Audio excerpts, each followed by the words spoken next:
మాణిక్యవీణాముపలాలయంతే మదాలసాం మంజులవాగ్విలాసాం యదుసింహుండు వసించు మేడగదిగో ఆలాలదంతావళాభ్యుదయం వైవర మందురాంతర తురంగో చండమై పర్వెడిన్. మాటలు కూడా రావట్లేదు. సూపర్. మహాకవి కాళిదాసు గురించి మీరు ఎన్నో అవార్డులు మీకు తెచ్చిపెట్టాయని చెప్తున్నారు. ఏంటనేది ఒకసారి వివరిస్తారా? నేనెందుకు సత్తాను? నేను ఈ కొమ్మమే ఉన్నాను. ఈ కొమ్మ కిందకి పడితే నీ నెత్తి మీద పడుతుంది. నేనెందుకు సత్తాను? అంత అమ్మాయిగా ఆ లాంగ్వేజ్ ఉంటుంది. భక్త కన్నప్పలోది ఏదన్నా మా వ్యూస్ కోసం. కాంచన గోపుర కాంతి ప్రతిస్ఫుట కాశీ విశ్వేశ్వరు కరుణ దృష్టి. ఎలా ఈ నాటకాల్లోకి రావాలనే ఆలోచన మీలో వచ్చింది? నాకు ఈ నాటక రంగానికి ప్రేరణ మా మేనమామ గుంటూరు నారాయణమూర్తి గారని. ఆయన ప్రముఖ రంగస్థల నటుడు. ఒక పౌరాణిక పద్యంతో స్టార్ట్ చేశాడు. అనురా అని చెప్పి నా చేతనిపించాడు. అట్లా మహాకవి కాళిదాసు అనే నాటకానికి నంది అవార్డు తీసుకున్నాను. ముఖ్యమంత్రి చంద్రబాబు నాయుడు గారి చేతుల మీదుగా ఆ రోజుల్లో హైదరాబాద్లో కిటకిట్లాడే రవీంద్ర భారతి మీద నాటకాలు వేసిన రోజుల్లో ఈ పక్కన ఆ పక్కన నిలబడి చూసేవాడు. మీరు నమ్మరు, నాగేశ్వర గారు నా నాటకం కాళిదాసు మొత్తం చూశాడండి. ఈ నాటకం మొత్తం చూశాను. చాలా బాగా చేశావు, కీప్ ఇట్ అప్. ఇంకో మాట ఏదన్నారు మొత్తం ఇప్పటికీ నాకు కంటదన్నాను. ఒకే మనిషి ఒక 4-5 పాత్రలు ఒకే నాటకంలో చెయ్యాలి అన్నప్పుడు అప్పుడు అసలు ఎలా ఉండేది మీది? ఆర్య చాణక్య, అందులో నేను 3 మారు వేషాలు వేయాలి. ఆ మారు వేషాలు వెంట వెంటనే సీన్లు ఉంటాయి. అప్పటికప్పుడు మళ్ళీ ఒకసారి ఒక సీన్లో ఏమైనా బొట్టు ఉండదు, మళ్ళీ బొట్టు పెడతాడు. అలాగే ఈ చేతులు కట్టేవి కొన్ని ఉంటాయి పూసలు, అవి తీయాలి వెంట వెంటనే. ఇవి ఒక్కసారి చాలా క్విక్గా ఫాస్ట్గా తయారు కావాల్సి వస్తుంది. అవకాశాలు రావడం జరిగిందా ఏమన్నా? బుల్లితెరలో కానీ వెండి తెరలో కానీ? టీవీలో వేశాను. టీవీలో దాదాపు ఒక 16 సీరియల్స్ వేశాను. పరమ సత్యం సత్యం సత్యం నేను చెప్పబోయేది. పాత రోజుల్లో నా చిన్నప్పుడు డ్రామా ఆర్టిస్టులకు ఉన్నటువంటి ఆదరణ సినిమా వాళ్ళకి ఈవెన్ నాగేశ్వర రామారావు గారి కూడా లేదమ్మా. పక్క ఊళ్ళ నుంచి బళ్ళు కట్టుకొని వచ్చి చూసినట్టు నేను చూశాను. వెండితెరకి మీరు ప్రయత్నించలేదా? భరణి గారు తమాషగా ఉంటుండే, అరే నీకు చిన్నది కాదు పెద్దది, ఒక మంచి క్యారెక్టర్ ఇప్పిస్తాను రా. జీవితంలో ఏంటంటే విశ్వనాథ్ గారి చేత డైరెక్ట్ చేయబడ్డా, అది పెద్ద అవార్డు. రామారావు గారి దగ్గర నుంచి, నాగేశ్వర గారి దగ్గర నుంచి, చిత్తూరు నాయక్ గారి దగ్గర నుంచి ఎవరైనా తీసుకోండి, ఎవరి నాటక రంగంలో టచ్ లేకుండా ఎవరు లేదు. చూడండి, నాటక రంగం అనేటువంటిది ఖచ్చితంగా తల్లి మాతృక.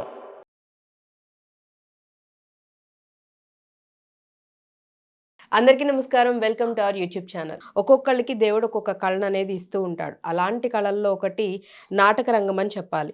అటువంటి నాటకాలు ఎన్నో వేసి ఎంతోమంది గొప్ప గొప్ప వ్యక్తులతో నాటకాలు అనేవి స్టేజ్ని పంచుకుంటూ, అలాగే ప్రజల మనసుల్ని గెలుచుకుంటూ ఎన్నో అవార్డులను రివార్డులను సొంతం చేసుకున్న నాటక కళాకారులు భాగ్యశాస్త్రి గారు మనతో ఉన్నారు. మరి వారితో బోల్డని విషయాలు మనం మాట్లాడుకుందామా? నమస్కారం సార్. నమస్కారం అమ్మ. అసలు అంటే ఈ రోజుల్లో నాటక రంగం అనేది చాలా వరకు కనుమరుగైపోయిందనే చెప్పాలి. అలాంటిది అప్పట్లో ఎన్నో నాటకాలు మీరు వేయటం చేయటం అనేది జరిగింది. సో ఒక్కొక్కటి మనం తెలుసుకోబోయే ముందు అసలు మీరు ఈ నాటక రంగం అనేది రావడం అనేది ఎప్పుడు జరిగింది? అసలు మీరు ఎక్కడ పుట్టారు, ఎక్కడ పెరిగారు, ఎలా ఈ నాటకాల్లోకి రావాలనే ఆలోచన మీలో వచ్చింది మాకు చెప్తారా? నేను పుట్టింది వేమవరం అని చెప్పి గుంటూరు జిల్లా. నాకు ఈ నాటక రంగానికి ప్రేరణ మా మేనమామ గుంటూరు నారాయణమూర్తి గారని. ఆయన ప్రముఖ రంగస్థల నటుడు.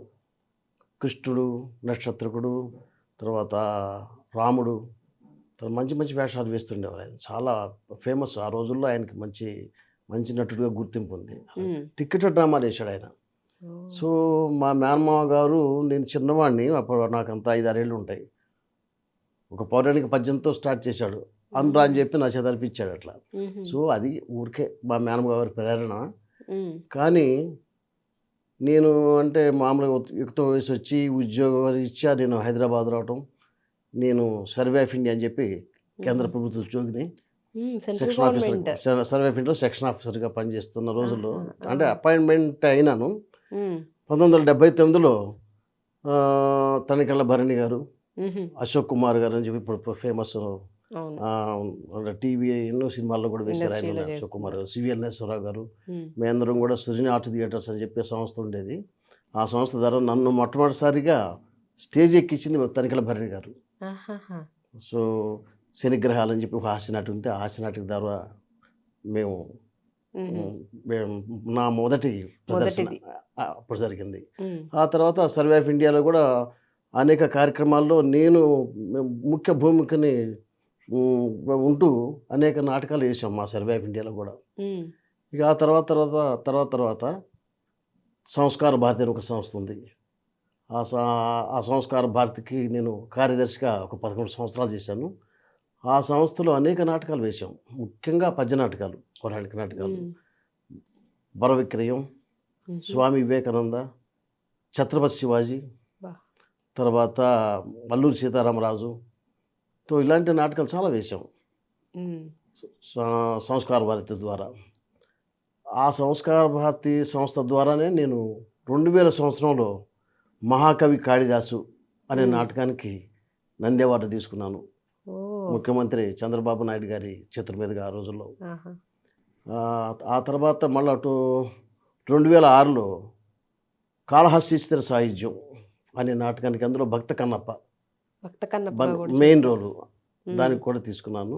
మ్. ఆ తర్వాత దూరదర్శన్లో త్యాగయ్య టెలిఫిలిం ఆదిత్య గారు అని చెప్పి ఆయన మంచి టీవీకి తర్వాత సినిమా రంగంలో కూడా బాగా ఆయనకి అనుభవశాలి. ఆయన టేకప్ చేశారు అది. మ్. అది టెలిఫిలిం దూరదర్శన్ వాళ్ళు ఈయనకి టెలిఫిలిం ఇవ్వడం జరిగింది. సో ఆయన నన్ను ఊహించుకొని నన్ను త్యాగయ్యగా నా చేత త్యాగయ్య వేషం వేయించారు. జీవితంలో మర్చిపోలేని వేషం త్యాగయ్య. ఆహా. దానికి బంగారు నంది ప్రొడక్షన్ ఓ. వచ్చింది అవార్డు. అట్లా మీ ప్రస్థానం అనేది కంటిన్యూ అవుతూ కంటిన్యూ వచ్చిందనమాట. అవుతుంది. కానీ అంటే సార్ మీరు మరి మీకు రావడం సెంట్రల్ గవర్నమెంట్ దానిలో జాబ్ వచ్చింది. అలాంటిది మరి మీరు సెంట్రల్ గవర్నమెంట్‌లో వచ్చినప్పుడు దానిలో చేస్తూనే ఈ నాటకాలు అనేవి చేస్తూ వచ్చారా? లేకపోతే ఈ నాటకాల మీద ఉన్న ఇష్టంతో జాబ్ కాదు, ఇవే చేయాలి, ఇది ఇది నా ప్యాషన్ అని చెప్పేసి చేయటం జరిగిందా? అంటే మన గవర్నమెంట్ ఉద్యోగంలో ఒక సౌకర్యం ఉందమ్మా. హ్మ్. మామూలుగా ఆఫీసులు ఎట్లా ఉంటాయంటే 10 నుంచి 5 వరకు ఉంటుంది ఆఫీసులో. హ్మ్. సో ఆఫ్టర్ 5:30 మేము టైం ఉంటుంది కాబట్టి, హ్మ్. బోల్డ్ అంత టైం ఉంటుంది కాబట్టి అప్పుడు రిహార్సల్ చేసుకోవటం, నాటకాలు రిహార్సల్స్‌కి ప్రదర్శించడం. సరిపోయేదా మీకు టైము? సరిపోయేది. ఈవినింగ్ ఉంటాయి రిహార్సల్స్ అవన్నీ కూడా. ఆ! ప్రదర్శనలు కూడా ఈవినింగ్ ఉంటాయి జనరల్గా. హ్మ్. అట్లా ఆ విధంగా అనేక నాటకాలు టేకప్ చేయడం జరిగింది. అంటే ఎన్నో మీరు నాటకాలు వేసి ఉంటారు కదా సార్! ఎన్నో పాత్రలు చేసి ఉంటారు. ఎక్కువ మీకు ప్రాక్టీస్ జేయడానికి ఎక్కువ టైం తీసుకున్న పాత్ర ఏంటి? ఏ నాటకం గుర్తుందా? మహాకవి కాళిదాసు. మహాకవి కాళిదాస్. కాళిదాసు ఎందుకంటే అందులో సంస్కృత శ్లోకాలు కూడా ఉన్నాయి. హ్మ్. ఆ శ్లోకాలు పట్టించుకోవడం అనేటువంటిది చాలా, అంటే సంస్కృత శ్లోకాలు అనేటువంటివి అది చాలా కంఠస్థం కంఠస్థం పట్టి చేయాలి. మళ్ళీ ఆ, చెప్పాలి. అవి కొంచెం ఇబ్బంది కాలేదు కానీ హ్మ్. కొంచెం కొద్దిగా టైం తీసుకుంది అయినా ఉమ్, వచ్చేసినాయి, ఈజీగానే వచ్చేసినాయి. హ్మ్. అట్లా ఆ సంస్కృత శ్లోకాలు. హ్మ్. కాళిదాసు మంచి సబ్జెక్టు, మంచి నాటకం. అంటే అది జీవితంలో మర్చిపోలేని వేషం కాళిదాసు ఒకటి, హ్మ్. అలాగే భక్త కన్నప్ప ఒకటి. భక్త కన్నప్ప గూడా. ఈ నాటక రంగంలో మీ గురువెవరు? ఒకరు కాదమ్మా, చాలామంది ఉన్నారు గురువులు. అంటే జనరల్గా ఏంటంటే పద్య నాటకానికి అయితే ఏంటంటే హ్మ్. హార్మోనిస్ట్ కంపల్సరీ, హార్మోనియం ఉండాలి.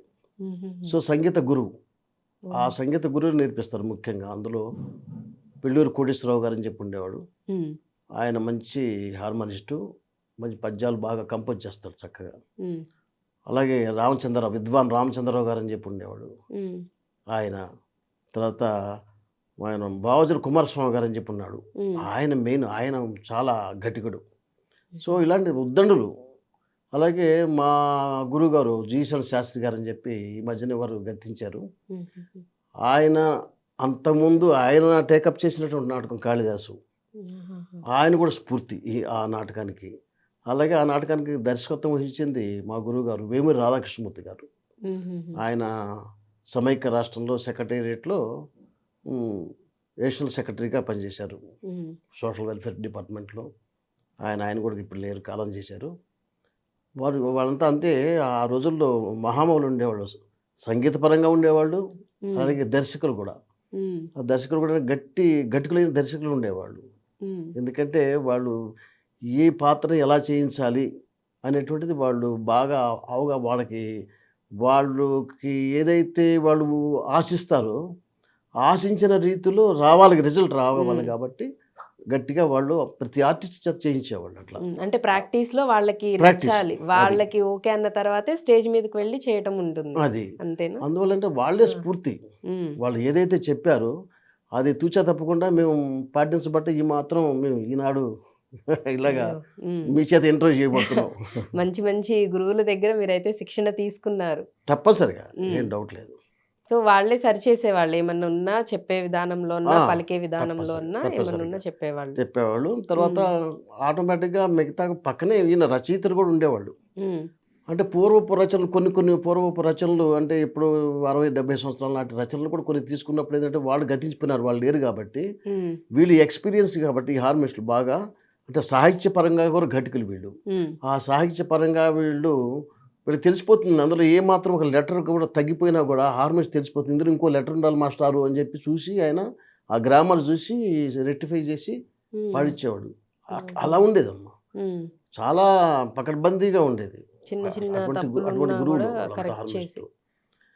అలాగే అది పౌరాణిక నాటకాలు. హ్మ్. అంటే నాటకాలు కూడా చాలా మందికి స్టేజ్ మీద చేస్తారనేది తెలుసు కానీ, ఎన్ని రకాలుంటాయి, ఎన్ని రకాల నాటకాలనేవి ఉంటాయనేది చాలా తక్కువ మందికి తెలుసు. మామూలుగా అసలు నాటకాలనేవి ఎన్ని రకాలుంటాయండి?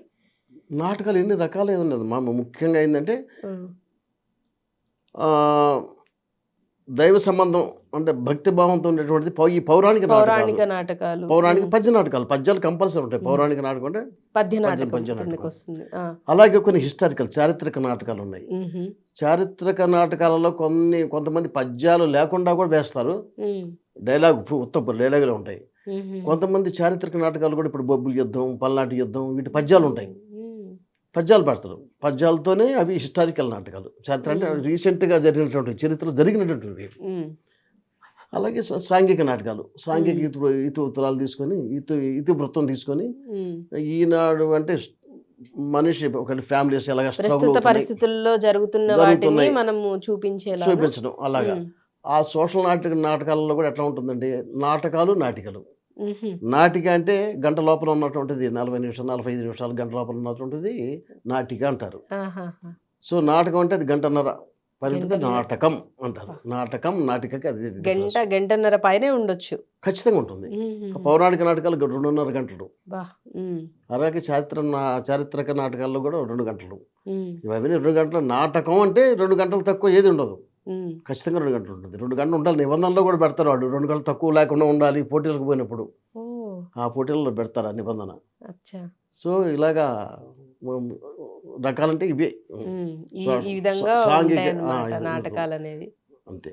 కానీ ఆ నాటకాలు వేసేటప్పుడు కూడా అంటే ప్రాక్టీస్ ఒక ఎత్తయితే, మళ్ళీ మొత్తం రెడీ అవ్వటం, ఆ కాస్ట్యూమ్స్ అన్నీ వేసుకోవటం, అంతంత కిరీటాలు లేకపోతే ఇప్పుడు పౌరాణికాలే తీసుకుంటే, ఆ గెటప్స్‌లో అవన్నీ వేసుకొని, మేకప్ వేసుకొని, అన్ని గంటలు ఉండి, వస్తుంది. ఈ ప్రాబ్లమ్ ఓపికగా, వస్తుందమ్మా. ఇష్టంగా. ఒక్కోసారి చాలా క్విక్‌గా తయారు కావాల్సొస్తుంది. ఆ!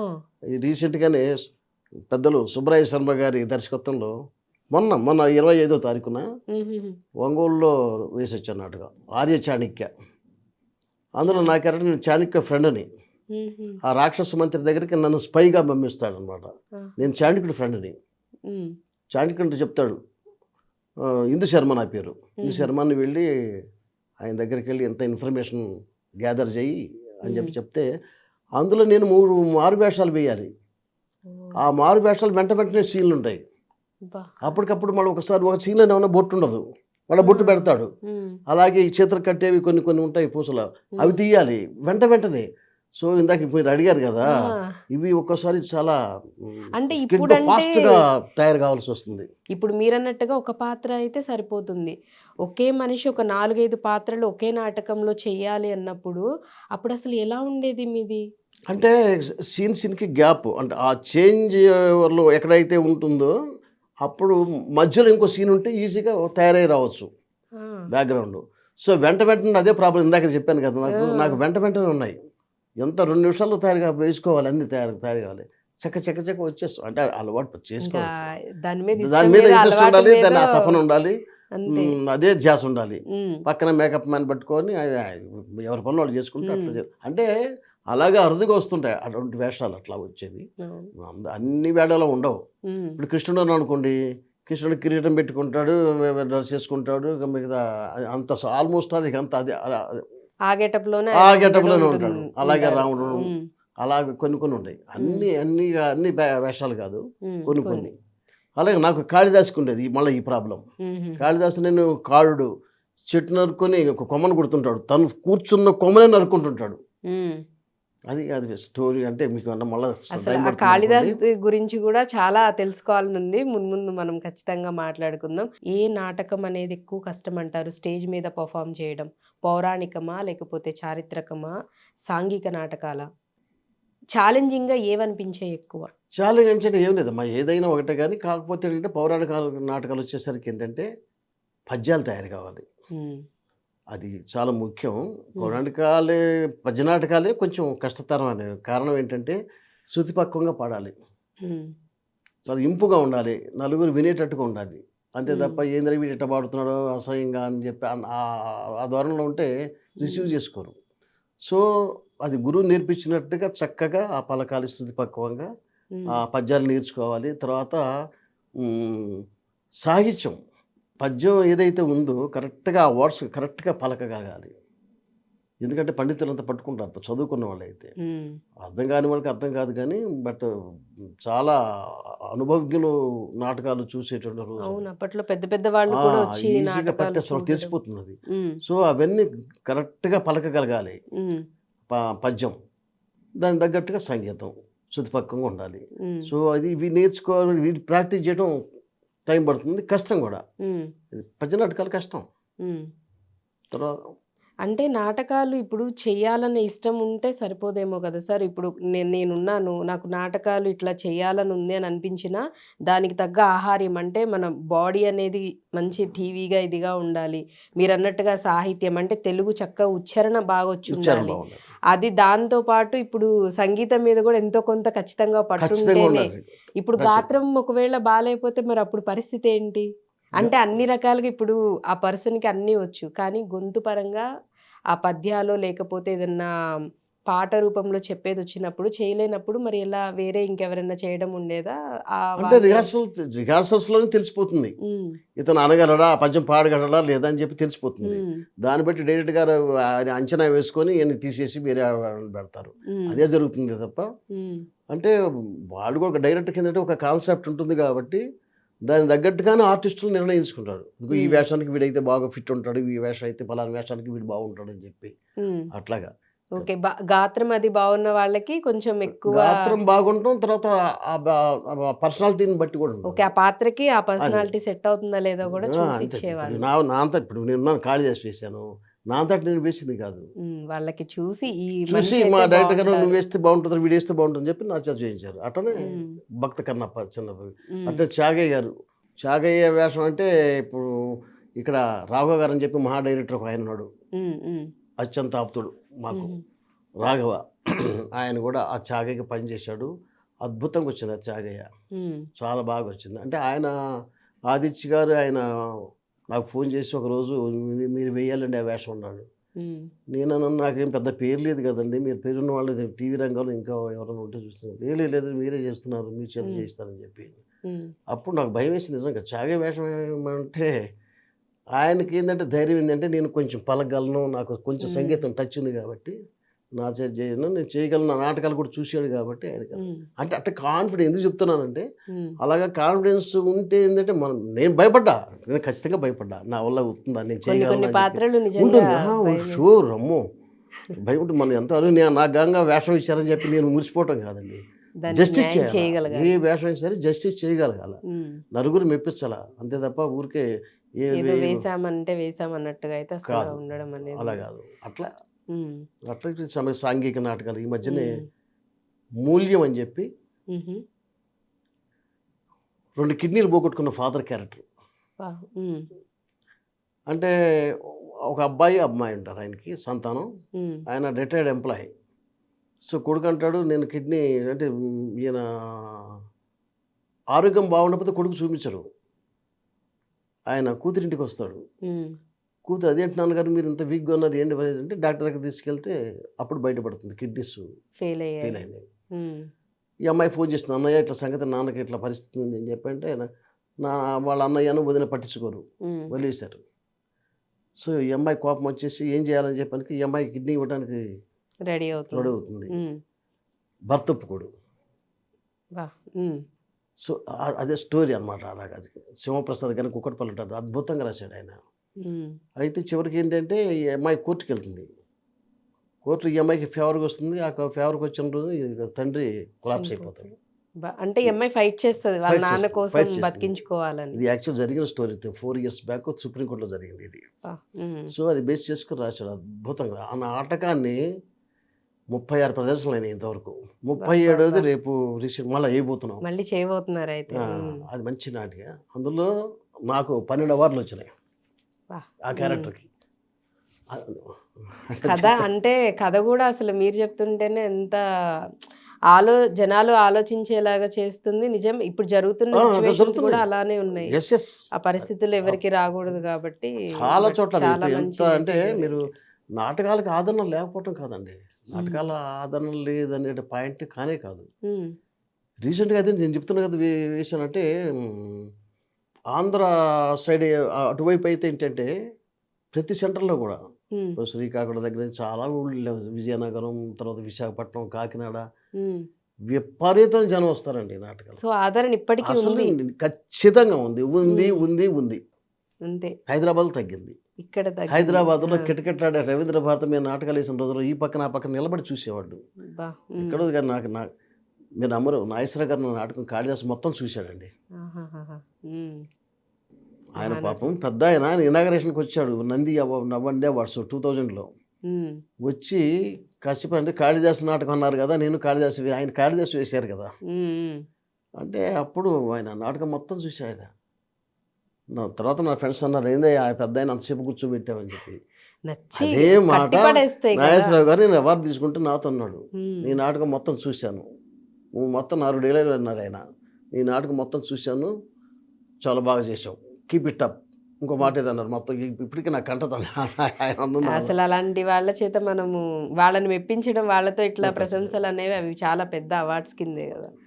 సో అలా మహామహులు నిజంగానే అప్పట్లో పెద్ద పెద్ద వాళ్ళందరూ కూడా ఇప్పుడు మీరు చెప్తున్నట్లుగానే అప్పుడు పాత సినిమాల్లో కూడా నాటకాల నుంచి చూసి తీసుకున్న ఆర్టిస్టులను తీసుకోవడము, వాళ్ళు చేసే విధానాన్నో లేకపోతే వాళ్ళు ఉచ్చారణ బట్టో వాళ్ళని హావభావాలను బట్టో తీసుకోవడం ఉంటాయండి. ఎక్స్పీరియన్స్ ఉదాహరణకి నూతన్ ప్రసాద్ గారు చాగయ్య చూసి ఎంత అద్భుతంగా చేసావురా నువ్వు, నాగయ్య గారు గుర్తుకొచ్చాడు రా అన్నాడు. ఓ నాయన అంత మహానుభావుడు నాగయ్య గారు గుర్తుకొచ్చాడు. ఆయన చాగయ్య నాగయ్య గారు చేశారు అద్భుతంగా. నాగయ్య గారు ఫేమస్ అసలు ఆ వేషానికి. అంటే నేను అదంటే లేదు, చాలా బాగా చేసావు అని చెప్పి ఆయన. అంటే పెద్దలు మాకు కూడా ఏంటంటే పెద్దలు అట్లా చేసావని చెప్తూ అవి మోర్ దెన్ నంది అవార్డ్స్, లేకపోతే ఇంకా అవార్డులు కాదు, వాళ్ళు అట్లా చెప్తుంటే. అంటే మనం చేసిన దానికి ఇంకా అదే కదా మనకి గొప్ప అనిపిస్తుంది, ఎదుటి వాళ్ళు ప్రశంసిస్తున్నారు అంటే. ప్రశంసిస్తున్నారు పెద్దలు కదా వాళ్ళంతా కూడా. అలాగే సార్, అంటే మహాకవి కాళిదాసు గురించి మీరు ఎన్నో అవార్డులు మీకు తెచ్చిపెట్టాయని చెప్తున్నారు. మామూలుగా అంటే నాకు కూడా గుర్తు, దానిలో 2 వేరియేషన్స్ ఉంటాయి క్యారెక్టర్లో, మొదట గొల్లవాడిగా తర్వాత అనేది. సో మా వ్యూయర్స్ కోసం ఒక్కసారి ఆ డిఫరెన్స్ ఏంటనేది ఒకసారి వివరిస్తారా? మహాకవి కాళిదాసు కథ ఏంటంటే మొదట కాళుడు, ఆయన శాపగ్రస్తుల కారణంగా ఆయన ఏంటంటే అట్లా గొర్రెలు కాచుకుంటూ అట్లా తిరుగుతాడు అనమాట. ఆ పరిస్థితులు ఏంటంటే ఇక్కడ ఏంటంటే పరిస్థితి ఏంటంటే రాజుగారు విజయవర్మ అని చెప్పి ఉన్నాడు, ఆయన కూతురు విద్యాధరి. విద్యాధరి మహాపండితురాలు, అన్ని సబ్జెక్టులు కూడా దిట్ట. అసలు ఆమెని నన్ను ఓడించిన వాళ్ళు ఎవరైనా వాళ్ళు పెళ్లి చేసుకుంటానంటుంది ఆవిడ. చివరికి చాలామంది ఓడిపోతారు తప్ప ఎవరు ఆమెకి దీంట్లో ఎవరు రాలేదు. సరే మంత్రి గారు ఏం చేస్తాడంటే వాళ్ళ అబ్బాయికి ఈమెని పెళ్లి చేయాలని చెప్పి చూస్తాడు, ఒప్పుకోదు. సరే ఎక్కడైనా పెళ్లి సంబంధాలు చూడాలా అని చెప్పి రాజుగారు ఆ, వెతుకుతూ మంత్రి గారితో చెప్తాడు. ఆ, ఆ మంత్రి గారు ఏం చేస్తాడంటే అంటే స్టోరీ అంటే ఇది ఇవన్నీ ఈయన బయలుదేరుతారు. మంత్రి గారు బయలుదేరి వేరే రాజ్యం పోయి చూద్దాం ఎవరో రాజకుమారులు ఎవరైనా ఉన్నారని చెప్పంటే అడవిలో నుంచి వెళ్తూ ఉంటాడనమాట. వీడు గొర్రెలు కాచుకుంటూ ఉండి కొమ్మెక్కి కొమ్మ నరుక్కుంటుంటాడు. తను కూర్చున్న కొమ్మనే. ఉమ్, వీడు ఎవడో కరెక్ట్గా బాగానే ఉన్నాడని నాకు సరిపోయినాడని చెప్పి వీడికి అన్నీ నేర్పించేసి వీడు ఆ, మహాపండితుడు అని చెప్పి అచ్చా చేద్దామని. చేద్దాం అని చెప్పి ఈయన ఉద్దేశం, మంత్రి గారి ఉద్దేశం. ఉమ్, సో అక్కడికి వస్తాడు, చెట్టు దగ్గరికి వస్తాడు. ఓరి దుంపదగా ఎవరు పడతావారు అట్లా కూర్చున్నావు ఇంద్ర, నువ్వు కొట్టుకుంటున్నావు, నువ్వు కూర్చుని కొమ్మని కొట్టుకుంటున్నా ఏంది ఉమ్, నేనెందుకు సత్తాను, ఉమ్, నేను ఈ కొమ్మమే ఉన్నాను, ఈ కొమ్మ కిందకి పడితే నీ నెత్తి మీద పడుతుంది, ఉమ్, నేనెందుకు సత్తాను. అంత అమ్మాయి ఆ లాంగ్వేజ్ ఉంటుంది అది. ఉమ్, అది ఓ వీడు సరైన వాడు అని చెప్పి అనుకోండి, రాబోయ్ నీకు నేను తీసుకెళ్తాను, నీకు పెళ్లి చేస్తాను రా అంటాడు. పెళ్ళా అంటే ఏంది, వీడికి పెళ్లి కూడా తెలియదు వీడికి. అయ్యో, ఉమ్, సో అవి నేర్పిస్తాడు. కొన్ని నేర్పించిన తర్వాత అది రాజస్థాన్ తీసుకెళ్ళి ఈయన ఇతను చేసే శాస్త్రాలను బట్టి ఇతను మహాపండితుడిగా ఎస్టాబ్లిష్ చేస్తాడట. అంటే ఉమ్, కొన్ని పద్యాలు డైలాగులు ఉంటాయండి. ఉమ్, సినిమా ప్రకారం అయితే అది సినిమా పద్ధతి వేరే అనుకోండి, ఆ, డైలాగుల ద్వారా వస్తాయి. ఉమ్, అట్లా ఎస్టాబ్లిష్ చేసిన తర్వాత వీడు మహాపండితుడు. అది ఉమ్, చివరికి ఏంటంటే తర్వాత తెలుస్తుంది ఆ అమ్మాయికి. తెలిసి వీడు అమాయకుల్లా ఉన్నాడు, అమాయకుని తీసుకొచ్చి నాకు అంట కట్టాడు మంత్రి అని చెప్పి. ఉమ్, అప్పుడు తప్పదుగా పెళ్ళి ఎలాగో చేసుకున్నాను కాబట్టి ఉమ్, ఈయనకి అన్నీ నేర్పించి కాళీమాత భక్తురాలు ఈవిడ ఉమ్, అమ్మాయి ఈయనకి ఎట్లయినా సరే విద్య వచ్చేటట్టు చూడు అని చెప్పంటే అప్పుడు నాదా అదిగో ఉమ్, కాళీమాత దేవాలయం ఉంది, ఆ దేవాలయం లోపలికి వెళ్ళి మీరు ఈ లోపల అమ్మవారు వస్తుంది, ఉమ్, మీరు తలుపేసుకొని కూర్చోండి, తలుపు తీయొద్దు, నా అమ్మ నాకు అన్ని విద్యలు వచ్చేటట్టు చేస్తేనే తలుపు తీస్తాను, అప్పటి వరకు తీయను అని చెప్పి చెప్పండి, అట్లా కూర్చొని ఉండండి అని చెప్పండి. ఓ అట్టనే సత్తగా అన్నాడు. ఉమ్, ఇప్పటిప్పటికి వస్తుంది, ఆవిడ వస్తుంది. ఇదేమి వాకిలి మూసి ఉన్నది, ఎవరు లోపల, నేనే కాళమోరు, ఉమ్, నీ పేరు, నా పేరు కాళ అంటారు, తలుపు తెరువుము, తెరవడానికి ఇల్లేదు, ఎందుచేత ఇదిగో చూడు, నువ్వు మా ఊళ్ళో ఉన్న పోలేరమ్మ, అంకాళమ్మ, గంగానమ్మ వీళ్ళందరికంటే కూడా చాలా గొప్పదాని వంట కమట్టించి నాకు ఈ క్షణంలో చాత్రాలు, పురంధాలు, కయిత్తాలు అన్ని విద్యలు వచ్చేటట్టు చేస్తేనే తలుపు తెత్తా, అప్పుడు వరకు తిను. ఏమి నీ ముఖమైనా చూడండి, నేను ఎట్లా చేస్తానయ్యా, ఏమో నువ్వు ఎట్ చేస్తావు నాకైతే తెలియదు, నాకు ఈ క్షణంలో అన్ని విద్యలు రావాల్సిందే. అట్లయినా ఈ తెలుపు సందులో నీ నాలిక జాపము, దానిపై అమృత బీజాక్షరాలు రాసేదను అని చెప్పంటుంది. ఆ, అప్పుడు ఆ త్రిశూలంతో ఆవిడ బీజాక్షరాలు బీజాక్షరం రాస్తారు. వస్తుంది. అప్పుడు ఈయన ఒక్కసారిగా తెలియని శక్తి వచ్చేస్తుంది. మాణిక్య వీణాముపలాలయంతే మదాలసాం మంజుల వాగ్విలాసాం మహేంద్ర నీలజ్యుతి కోమలాంగీం మాతంగ కన్యాం మనసా స్మరామి. చతుర్భుజే చంద్రకళావతంసే కుచోన్నతే కుంకుమరాగసోణే పుండ్రేక్షు పాశాంకుశ పుష్పబాణహస్తే నమస్తే జగదేకమాతః జగదేకమాతః.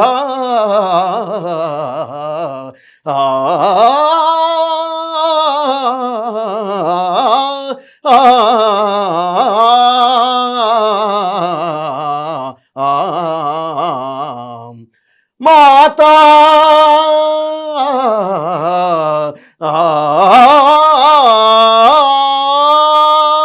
మరకతశ్యామా మాతాంగీ మధుశాలిని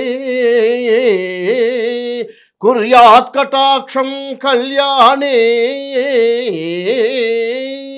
కదంబవనవాసిని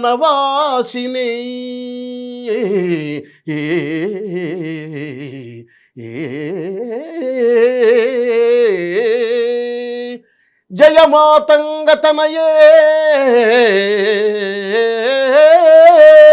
జయ నీలోత్పలజ్యుతే జయ సంగీత రసికే జయ లీలా సుఖప్రియ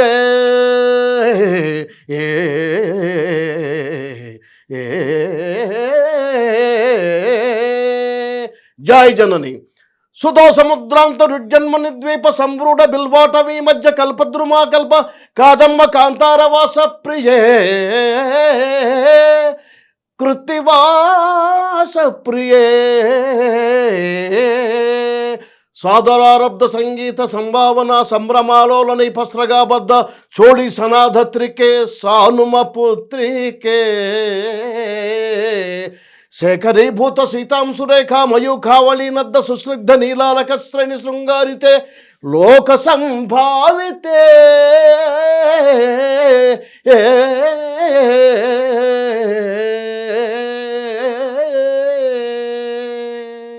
కామలీలా ధనుస్పన్ని బబ్బురులుతా పుష్ప సందేహ కృత్యాలు గురోచన పంకకేళి లలమాభిరామే సురామే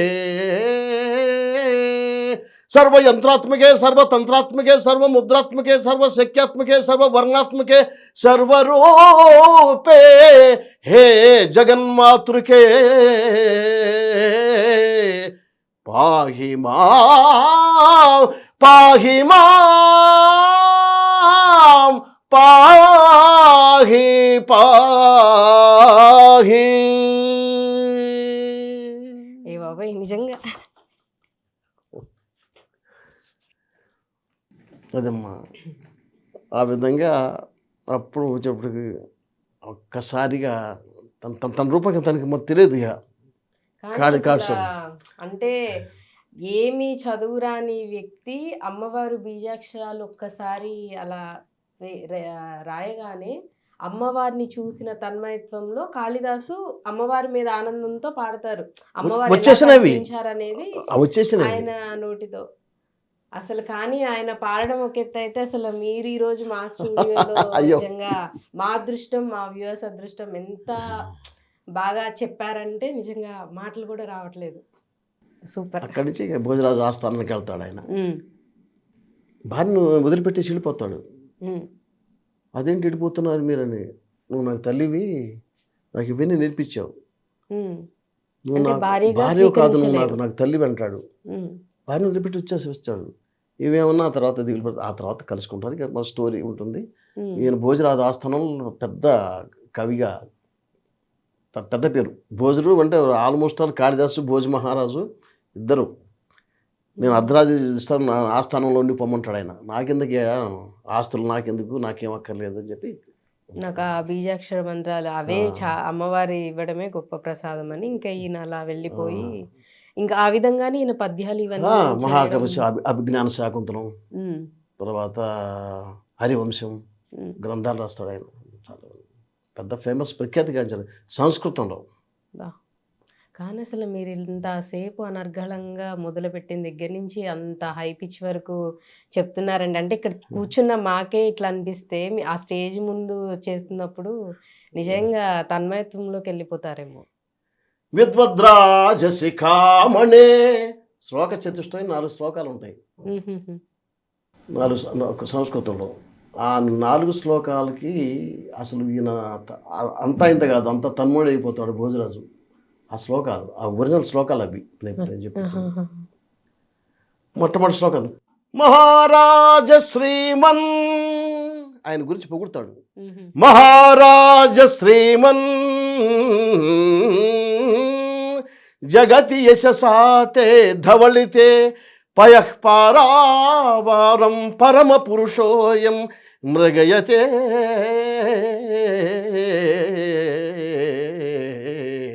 కపర్ది కైలాసం కరివరమభౌమం కులశభృత్కళానాథం రాఘు కమలభవనో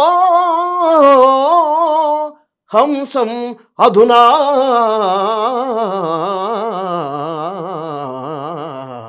ఆ, ఆ, ఆ, ఆ, ఇంకా 3 శ్లోకాలు ఉంటాయి. అవి కూడా పాడాలంటే టైం చాలదు కాబట్టి. కానీ మీరు అలా పాడుతూ ఉంటే మాకైతే ఇంకా ఇంకా వినాలి. మీరు ఇంకెన్ని చెప్తున్నా వినాలి, చూస్తూ ఉండాలనిపిస్తుంది నిజంగా. ఇవన్నీ క్లాసిక్స్ అమ్మా. ఇవన్నీ కూడా చాలా మహత్తరమైనటువంటి రత్నాలు. నిజంగానే రత్నాలే అవి. ఇప్పటి వాళ్ళకి వాటి విలువ తెలియట్లేదు, కానీ ఒకసారి అసలు తెలుసుకొని వింటూ ఉంటే గాని కదా అంటే ఒకటి అర్థమవుతుంది. పరిస్థితి ఏంటంటే మీడియా ప్రబలిపోయింది. ఉమ్. ఎవరు ఎక్కడికి వెళ్ళి చూసే పని లేదు, ఇంట్లోనే అన్ని ఆన్ చేసుకొని ఫోన్లలో. చూడొచ్చు. అవును. ఇంకోటి ఏంటంటే అంత టైం కూడా లేదు. ఎంత 10 నిమిషాల్లో ఏదైనా షార్ట్ ఫిలిమ్స్ లేకపోతే చిన్న చిన్న స్కిట్స్ ఏదో అది చూడటం, ఉమ్. అలాగే చూస్తున్నారు. అంటే అలవాటు అంటే ఏంటంటే థియేటర్కి వచ్చి చూసే పరిస్థితి తగ్గిపోయింది. అవును. అంటే కరోనా దగ్గర నుంచి ఒక రకంగా చెప్పాలంటే. అంతకుముందు బాగానే ఉండేది. దానికి కారణం కరోనా అని కూడా కాదు, ఉమ్. అంటే బిజీ అయిపోయినాడు మానవుడు. మనిషి అనేటువంటి ఉండే సంపాదన కొద్ది ఉండే అనేది కొద్ది. ఎవరి పొద్దున్న లేస్తే ఎవరి స్ట్రగుల్ వాళ్ళదే కదా. ఉమ్. ఎవరి ఫుడ్ వాళ్ళదే, ఫుడ్ కోసం బయలుదేరటం ఇవి ఇలాగ ఉంటుంది. ఆ రోజుల్లో ఏంటంటే ఆదరణ ఉండేది. ఇంకోటి ఏంటంటే తపన, థియేటర్ పట్ల తపన ఉండాలి, చూడటానికి తపన ఉండాలి. ఒకవేళ ఈ ఆర్టిస్ట్గా మనగలగాలన్నా కూడా తపన కావాలి. ఉమ్. ఆ తపన చాలా తక్కువ మందిలో ఉంది. ఉమ్. అది మరి అంటే సరే, ఇప్పట్లో మామూలుగా ఒక సినిమా హిట్ అయినా, లేకపోతే ఒక పాత్రకి ఏమన్నా పేరు వచ్చినా, ఫ్యాన్స్ ఎక్కడ కనిపించినా ఆటోగ్రాఫ్లు, ఫోటోలు ఇవన్నీ అడగటం అనేది ఉంది. మరి అప్పట్లో మీ నాటకాలకి ఎటువంటి ఆదరణ ఉండేది ప్రజల్లో? ఇప్పుడు మీరు ఒక పాత్ర ఇప్పుడు కాళిదాస్తే మీరు ఇంత బాగా చేస్తున్నారు. అప్పట్లో ఇది స్టేజ్ మీద చేసి అయిపోయిన తర్వాత, ప్రోగ్రామ్ అయిపోయిన తర్వాత ఎటువంటి ఆదరణ వచ్చేది ప్రజల నుంచి? అమ్మా ఉన్నమాట చెప్పొద్దు. పరమ సత్యం సత్యం సత్యం నేను చెప్పబోయేది. పాత రోజుల్లో నా చిన్నప్పుడు ఈ పౌరాణిక డ్రామా ఆర్టిస్టులకు ఉన్నటువంటి ఆదరణ సినిమా వాళ్ళకి, ఈవెన్ నాగేశ్వర రామారావు గారికి కూడా లేదమ్మా. నేను కళ్ళతో చూశాను ఊళ్ళల్లో. ఫలానా వాళ్ళు, ఫలానా మల్లాది సూర్యనారాయణ గారు వస్తున్నారంటే, ఫలానా బుర్ర సుబ్రహ్మణ్య శాస్త్రి గారు, లేదంటే స్థానం నరసింహరావు గారు, వేమూరి గగ్గయ్య గారు, ఇలాంటి పెద్ద పెద్ద అంటే ప్రముఖులు చాలామంది ఉన్నారు, మహామహులు ఉన్నారు. మహామహులు వాళ్ళంతా కూడా అసలు నాటక రంగ అదంతా కూడా అవపోసన పట్టినటువంటి వ్యక్తులు. వాళ్ళకి ఉన్న డిమాండ్ ఎంతమంది చుట్టూ చేరేవాళ్ళమ్మా, అంతా ఇంత కాదు, కొంచెం అసలు బోళ్ళ అంత పేరుండేది వాళ్ళకి. అంటే సినిమాలంటే సినిమా మీడియా వేరే అనుకోండి, సినిమా వచ్చిన తర్వాత అంటే రోజు మారే కొద్దీ, రోజు మారటమని కాదు, ప్రజల్లో అభిరుచులు మారుతూ వస్తున్నాయి కాబట్టి అది. కానీ అప్పుడు ఆదరణ సినిమా వాళ్ళకన్నా బ్రహ్మాండంగా నాటకాలు బాగా మనగలిగినాయమ్మా. అసలు ఊళ్ళల్లో కూడా, కుగ్రామాల్లో కూడా టికెట్ పెట్టి, మా ఊళ్ళలో అయితే ఈ మామూలుగా ఈ కష్టాలు గొడ్లుంటాయి, బరిగొడ్లు చేసేటి అవన్నీ శుభ్రం చేసేసి అక్కడ టికెట్ డ్రామాలు పెట్టేవాళ్ళు. స్టేజ్ అదంతా ఏర్పాటు చేసేసి నాటకాలు ఉన్నాయి. నేను అనుభవించి, నేను చూశాను కాబట్టి చెప్తాను. చూసి ప్రత్యక్షంగా, నేను ఎవరు చెప్తే వింటాం కాదు, నేను చూశాను కాబట్టి చెప్తున్నాను. కిట కిట అసలు అంతా కాదు జనం. పక్క ఊళ్ళ నుంచి ఇప్పుడు మా ఊళ్ళో పెట్టారనుకోండమ్మా, ఆ చుట్టుపక్కల 7-8 ఊళ్ళు ఉంటే, ఆ 7-8 ఊళ్ళ నుంచి బళ్ళు కట్టుకొని వచ్చి చూసినట్టు నేను చూశాను. హౌస్ఫుల్ అన్నమాట. దాన్ని బట్టి మీరు చెప్పండి ఎంత డిమాండ్ ఉంటుంది. ఆ విధంగా ఆదరణ అనేది బాగుండేది. ఖచ్చితంగా ఉండేది. అంటే కానీ మరి మీకు ఎలా సార్, ఇప్పుడు నాటకాలు అంటే ఒక ఊర్లోని ఒక ప్రాంతం అనే పరిమితమై ఉండేది కాదు. వివిధ ప్రాంతాలకి వెళ్ళటము, ఊర్లకి వెళ్ళటం, ఈవెన్ గ్రామాల్లో ప్రజలకి ఎక్కువ ఇష్టం అనేది, ఇంకా ఎక్కువ ఆదరణ ఉండేది. అలాంటిది మారుమూల గ్రామాలకు కూడా వెళ్ళడం అనేది జరుగుతుంది. వస్తువులు కొన్ని చోట్ల మనకి కుదురుతాయి, కుదరవు. పరిస్థితులు, వాతావరణాలు అనుకూలిస్తాయి, అనుకూలించవు.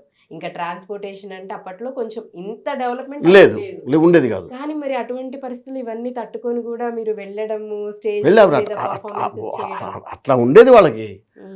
ఆ తపన, ఆ యొక్క కమిట్మెంట్ వాళ్ళకి ఉండేది. మీరు మంచి పాయింట్ చెప్పారు అది. ఎందుకంటే ఇది తుఫాన్లు వస్తాయి, రకరకాల వరకు అయినా సరే వెళ్తుండేవాళ్ళు. మీరు చెప్పినట్టుగా ఇంత ట్రాన్స్పోర్టేషన్ ఇంత లేదు, డెవలప్మెంట్ లేదు అసలు. ఏ బండ్లు ఉంటే ఆ బండ్లు ఆ రోజుల్లో తక్కువ ఉండేవి. దాన్ని బట్టి అడ్జస్ట్ అవుతూ అట్లా వెళ్ళిపోయేవాళ్ళు. పలానా రోజు పలానా ఊర్లో ఈ నాటక ప్రదర్శన ఉంది అంటే, పరిస్థితులు ఏమున్నా కానీ ఆ టైంకి అందరూ రావాల్సిందే, వేయాల్సిందే నాటకం అనేది ఖచ్చితంగా. జనాలు కూడా ఆ విధంగానే వచ్చేవాళ్ళు. అసలు జనానికి అసలు ఇసుకేస్తే కుదవలేదు. రాలినంత అంటారా? విపరీతంగా వచ్చేవాడు. కొంచెం ఉమ్, కాదు, ఉమ్, జనాభా విషయంలో అంత ఇంత కాదమ్మా. ఉమ్, బాగా వచ్చేవాడు. నాటకాలకి బాగా మంచి ఆదరణ, అద్భుతమైన ఆదరణ ఉండేది మా చిన్నప్పుడు. ఉమ్, ఇప్పటికీ అంటే తగ్గిపోయింది. ఉమ్, కారణం ఏంటంటే ఇప్పుడు టీవీలు వస్తున్నాయి, టీవీలో చూస్తున్నాం, సినిమాలు చూస్తూనే ఉన్నాం. సినిమాలు కూడా అంతంత మాత్రంగానే ఉన్నాయి కదా పరిస్థితి అవును. కోసం. సినిమాల పరిస్థితి కూడా అట్లా అయిపోయింది అవును, కదా. అట్లానే అయిపోయింది. అలాగే అసలు సార్ అప్పటి రోజుల్లో ఈవెన్ నాటకాల్లో పాత్రలైనా పౌరాణికాలు ముఖ్యంగా వేస్తున్నప్పుడు పట్టింపులు అంటే ఏమన్నా దేవునికి సంబంధించిందో, అమ్మవారికి సంబంధించిందో, లేకపోతే కృష్ణునికి సంబంధించిందైనా ఆయన ఆ గెటప్ వేస్తున్నారన్నా వారం ముందు నుంచోనో, లేకపోతే 4 రోజుల ముందు నుంచో నిష్టగా ఉండటం, నేల పడక పడుకోవడం, ఇట్లాంటి అంటే కొంతమంది అంటే పెద్దవాళ్ళు వాడు వాడు చెప్తున్నప్పుడు విన్నాం. Depends upon individuals. ఉమ్, కొంతమంది కొన్ని వాళ్ళ సెంటిమెంట్లు ఉంటాయి ఆ, ఈ ఆర్టిస్టులు. నిజంగా పాటించేవాళ్ళ. ఏం దాంట్లో అనుమానం లేదమ్మా, పాటించేవాళ్ళు. పాటించేవాళ్ళు నిష్టగా ఉన్నటువంటి వాళ్ళు పాటించారు మహానుభావులు. అదేం లేదు. ఓకే. ఒకసారి అంటే మనం ఆ దేవుడిది వేస్తున్నామంటే మనం కూడా అంత భక్తి భావంతో ఎస్ ఇదిగా ఉండాలని ఎస్ చెప్పేసి అవును. నిష్టగా ఉండి చేసేవాళ్ళని విన్నాం. అలా నిజం. ఉండేవాళ్ళు అంటే అంత డిసిప్లైన్డ్‌గా అంత భక్తి, భయం అన్నీ దాని పట్ల ఉండేది కాబట్టే అది జనాలకు గూడా అంత బాగా కనిపించేదేమో. అంత కనెక్ట్ అయ్యేవాళ్ళేమో. బందా కనక వెంకటేశ్వరరావు గారిని, హ్మ్. తర్వాత ఒకరేందమ్మా చాలామంది ఉన్నారు. ఎలపాటి రఘురామయ్య గారు, షణ్ముఖ ఆంజనేయరాజు గారు, హ్మ్. హ్మ్. తర్వాత పిసిపాటి నరసింహమూర్తి గారు. ఇప్పటికీ వాళ్ళ పేర్లు ఇప్పటికి యూట్యూబ్ పెడితే వాళ్ళ వాళ్ళ పద్యాలు వస్తుంటే ఉంటాయి. ఇప్పటికి హ్మ్. ఇప్పటికి ఉంటాయి. అవును. ఇప్పటికి గూడా ఊర్లలో అసల పద్యాలు అవన్నీ వినడము, చెప్పడము. Yes. నాకు గుర్తున్నంత వరకు నేను బాగా 'దానవీర సూరకర్ణ' సినిమాలో ఆయన చెప్తున్నవి ఉంటాయి. కంటిన్యూస్‌గా ఇప్పుడు మీరు చెప్తున్నారు గదా! మళ్ళీ మధ్యలో ఆలాపన ఇవ్వడం అనేది గూడా హై పిచ్ నుంచి మళ్ళీ నార్మల్‌గా వచ్చి, మళ్ళీ మధ్యలో కొంచెం అవును. పద్యం కింద చెప్పడం, మళ్ళీ హై పిచ్‌కి వెళ్ళటం అదంతా అంటే చూసే వాళ్ళకి అంత ఈజీగా అనిపిస్తది గానీ, కంఠం అసలా అవును. ఎంత ప్రాక్టీస్ చేసుండాలి.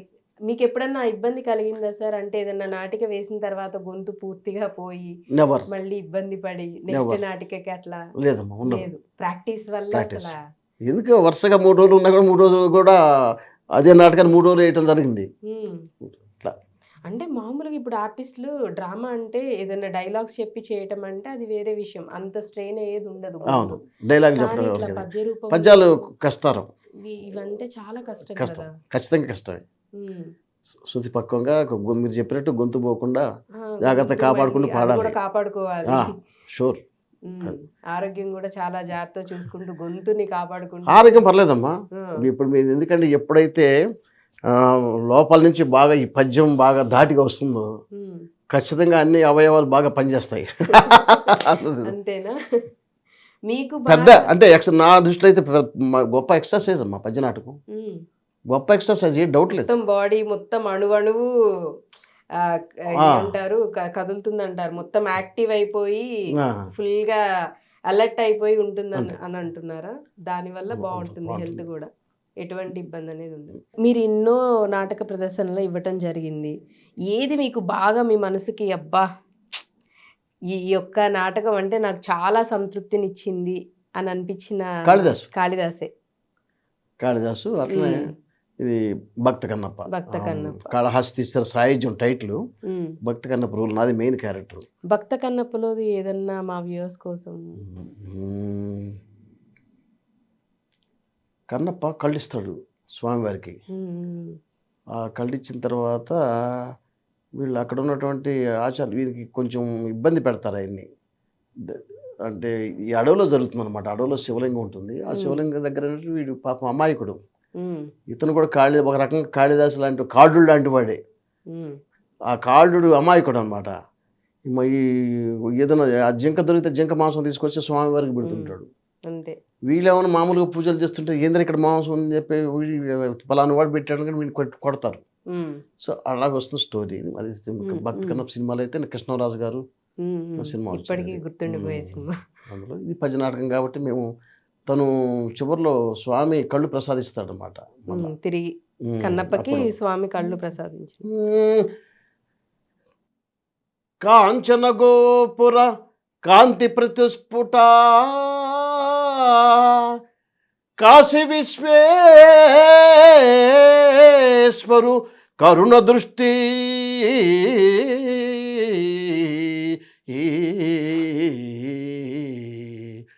సప్త గోదావరి సంసేవితాఖ్య దక్షారామ భీమేశు కూరిమి సుధా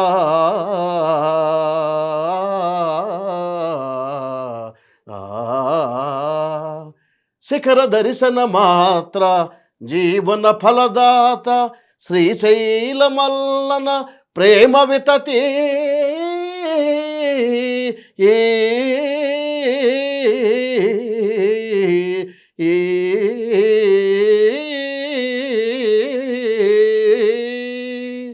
భూలోక కైలాస భోగేంద్ర సామజ సాయుజ్య వరద శ్రీ శంకరాధిపా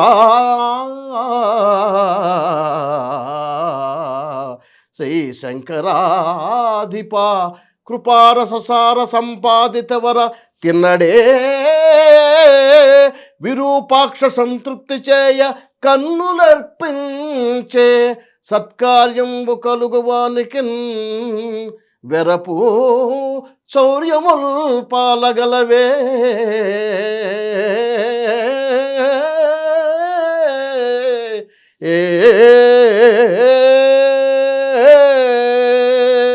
ఓం నమః శివాయ, ఓం నమః శివాయ.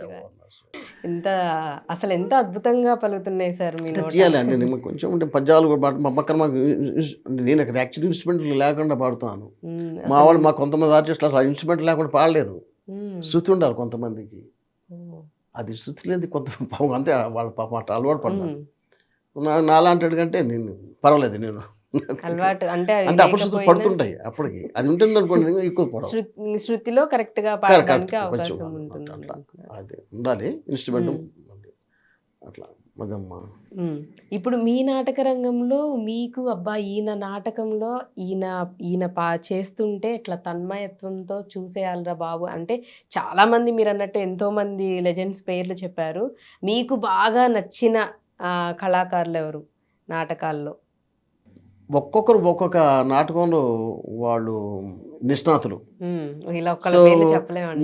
ఒక్క పేరు ప్రత్యేకంగా స్పెసిఫిక్గా ఇదిగో ఈ నాటకం బాగా ఉంది, ఈ నాటకంలో ఈయన బాగా నటించాడు అని అలా ఏం ఉండలేమమ్మా.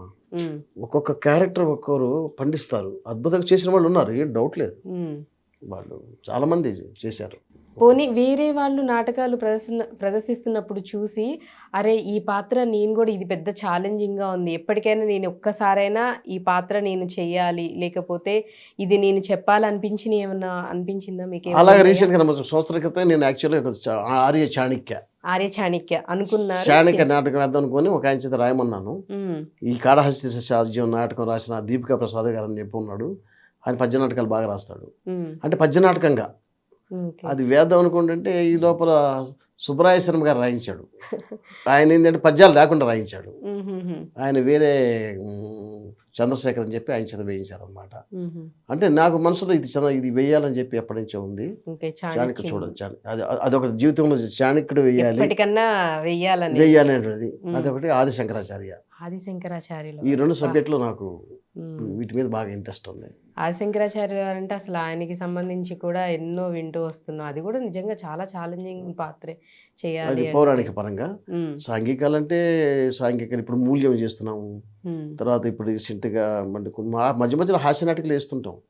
అవి వేసినవే. అంతకుముందు పెద్దలు చాలాసార్లు వేసిన నాటకాలే. పుట్టుకు జడ్డు బుక్కుమే ఇలాంటివి మామూలుగా కామెడీకి స్కిట్స్ చేస్తాం. అది తులసి తీర్థం అని రేపు 24వ తారీఖు తులసి తీర్థం త్యాగరాయ గానసభలో వేయబోతున్నాం. అలాగే ఇదే కాళహస్తి మన కన్నప్ప 25 ఏఎస్ రావు నగర్లో వేయబోతున్నాం.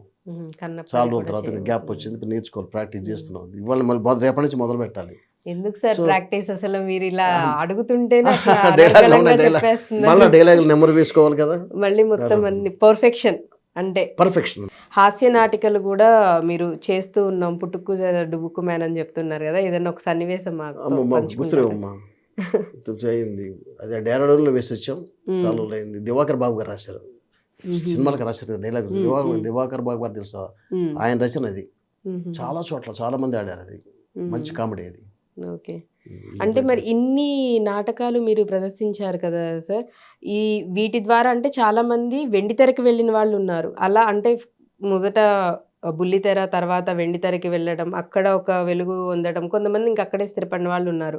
మరి ఇంత అద్భుతంగా మీరు ఇన్ని నాటకాలు సక్సెస్‌ఫుల్‌గా అన్ని రకాలవి మళ్ళీ పౌరాణికము, సాంఘికము అన్ని రకాలవి చేస్తూ హిస్టారికల్ ఉన్నారు. అవును. అవకాశాలు రావటం జరిగిందా ఏమన్నా బుల్లితెరలో కానీ, వెండితెరలో గానీ? అంటే నేను ప్రయత్నం చేద్దామా హ్మ్. బుల్లితెర అంటే టీవీలో వేశాను. టీవీలో టీవీలో వేశారా? దాదాపు ఒక 16 సీరియల్స్ వేశాను. హుహుహు. శిశిరవతం, వసంతం అని చెప్పి, చక్రవాకం, తర్వాత చక్రవాకం. మనమహానీయులు అని చెప్పి దూరదర్శన్లో ఎక్కువ వచ్చినాయి. సీతారాంపుర అగ్రహారం హ్మ్. ఇట్లా వేశాను. హ్మ్. అవి కాకుండా కొన్ని టెలిఫిలిమ్స్ దాదాపు ఒక 10 టెలిఫిలిమ్స్ వరకు వేశాను. హ్మ్. దూరదర్శన్ స్కిట్స్ వేశాను దూరదర్శన్ ఉన్నప్పుడు. హ్మ్. తర్వాత రీసెంట్గా ఈ ఛానల్ అయితే మా ఛానల్లో టెలికాస్ట్ అయింది పొట్టి శ్రీరాములు టెలిఫిలిం. అది కూడా హుహుహు. మా రాఘవ గారు కూడా పనిచేశారు దానికి. హ్మ్. అంటే జీవితంలో ఇవన్నీ కూడా మాకు మా స్ఫూర్తిదాతలు మా రాఘవ కూడా ఉన్నారు అందులో. ఆహాహా! సో, ఆ విధంగా అంటే బుల్లితెరలో చేశారు. ఎందుకు సార్ వెండితెరకి మీరు ప్రయత్నించలేదా? ప్రయత్నించలేదు. అసల ప్రయత్నించలేదంటే అది మహాసముద్రం మళ్ళీ ఎవరు గుర్తుపెట్టుకునే అది అంతకంటే అయ్యో! వేరే ఏం అప్పట్లో లేదు. అసలు అంటే సాహిత్యానికి ఒకప్పుడు నాకు నేను ఎప్పుడు అడిగేవాడి కాదు. భరణి గారు తమాషగా ఉంటుండే, "అరేయ్ నీకు చిన్నది కాదు పెద్దది ఒక మంచి క్యారెక్టర్ ఇప్పిస్తాను రా" అటు 3 సార్లు అన్నాడు. హ్మ్. నా క్యారెక్టర్ ఇప్పిస్తాను ఇప్పించలేదు అని చెప్పి నేను అడగలేదు, నేను అడగను. హ్మ్. ఆయన మళ్ళీ 3 సార్లు అన్నాడు, ఒకసారి కాదు 3 సార్లు కనపడ్డప్పుడు ఆ! అన్నాడు. అంటే మిత్రుడు ఆయన యాక్చువల్గా హ్మ్. హ్మ్. మిత్ర గురు. ఆయన హుహుహు. మిత్ర గురు అంటుంటారు అంతకని. హ్మ్. అంతా కలిసి అప్పుడు చేసాం. ఆయన బాగా క్లోజ్గా ఉంటాడు. అట్లా సివిఎల్ నరసింహరావు గారు అని చెప్పి హ్మ్. హ్మ్, ఆయన చాలా సినిమాలు చేశారు. అందరూ సీనియర్ చూస్తారు. హ్మ్. అట్లా అశోక్ కుమార్ మేమంతా ఫ్రెండ్స్ బాగా. ఓకే. అశోక్ కుమార్ గారు అంతా సో, ఆ విధంగా అంటే మీరు అంతగా అటువైపు దృష్టి పెట్టలేదు. దృష్టి పెట్టలేదు. పెట్టుంటే అస్సలు ఈరోజు ప్రయత్నం చేయలేదు. సినిమాలకు ఎప్పుడు అసలు ప్రయత్నం వెళ్ళలేదు కూడా. హ్మ్. అశోక్ కుమారే ఆహ్, గుర్తులేదు సినిమా. శ్రీకాంత్, విశ్వనాథ్ గారి డైరెక్షన్‌లో హుహుహు. క్లాసిక్ చేశాడు కదా ఒకటి. అది అశోక్ వచ్చాడు. "అరే మంచి వేషం ఉంది రారా" అన్నాడు. హుహు. వెళ్ళాను. డైరెక్టర్ చెప్పారు విశ్వనాథ్ గారు, "రా శ్రీకాంత్ నువ్వు కూర్చో ఇట్లా." నేను శ్రీకాంత్ ఫ్రెండ్‌ని. హుహుహు. కూర్చొని "మీ అన్నగారు నీ గురించి అనవసరంగా ఊరికే ప్రచారం చేస్తున్నాడు రా" అని చెప్పి నేను మొత్తం 8 డైలాగులు ఉన్నాయి నాకు. హుహు. సినిమా రిలీజ్ అయిన తర్వాత 2 ఉన్నాయి. 2 డైలాగులన్నీ ఉంచారయితే మొత్తానికి. అందుకని నేను ఎవరికి చెప్పుకోలే. అదే ఫస్ట్ సినిమా, అదే last last cinema. Cinema. So, సినిమాలో అయితే ఒక అదే సినిమాలో పిలిచాడు వీడు. అశోక్ కనిపించారు. నా ఫ్రెండ్ కాబట్టి, "అరే రారా అండి రామోజీ ఫిల్మ్ సిటీలో." హుహుహు. సో వెళ్ళాను, సరదాగా వేశాను. హ్మ్. అయితే ఏంటంటే జీవితంలో సంతోషం ఏంటంటే అవన్నీ నేను పట్టించుకునే డైలాగులు లేవు. ఏం చేస్తాం అంతే సినిమా. అది ఆ పరిస్థితిని హ్మ్. బట్టి ఉంటుంది కాబట్టి మనం ఎవరిని కూడా క్వెషన్ ఏం చేయలేము. అవును. జీ జీవితంలో ఏంటంటే విశ్వనాథ్ గారి చేత డైరెక్ట్ చేయబడ్డా. అది పెద్ద ఇంకంత అవార్డు. అది చాలా ఆ! పెద్ద విషయం దాని గూడా. పేరేంటి శాస్త్రి సార్. నా పేరు శాస్త్రి. శాస్త్రి గారు ఇట్రండి మీరు కూర్చోండి. శ్రీకాంత్ నోడు కూర్చో హ్మ్. చెప్పాడు. అంటే డైలాగ్ చెప్పండి. హ్మ్. అట్లా. ఆ విధంగా సో, శ్రీకాంత్ గారు స్వయాన విశ్వనాథ్ గారి చేత డైరెక్ట్ చేయబడ్డా. అది పెద్ద అది అవార్డు. నిజంగానే చాలా పెద్ద విషయం. అలాగే రేడియోస్‌లో అయితే ప్రయత్నం చేయలేదమ్మా నేను. సినిమాల్లో ఇంకా ఎక్కువ ప్రయత్నం చేయలేదు. అసలు వెళ్ళలేదు కూడా ఎక్కడికి ఏ ఆఫీస్‌కి వెళ్ళటం గాని అట్లేదు. హ్మ్.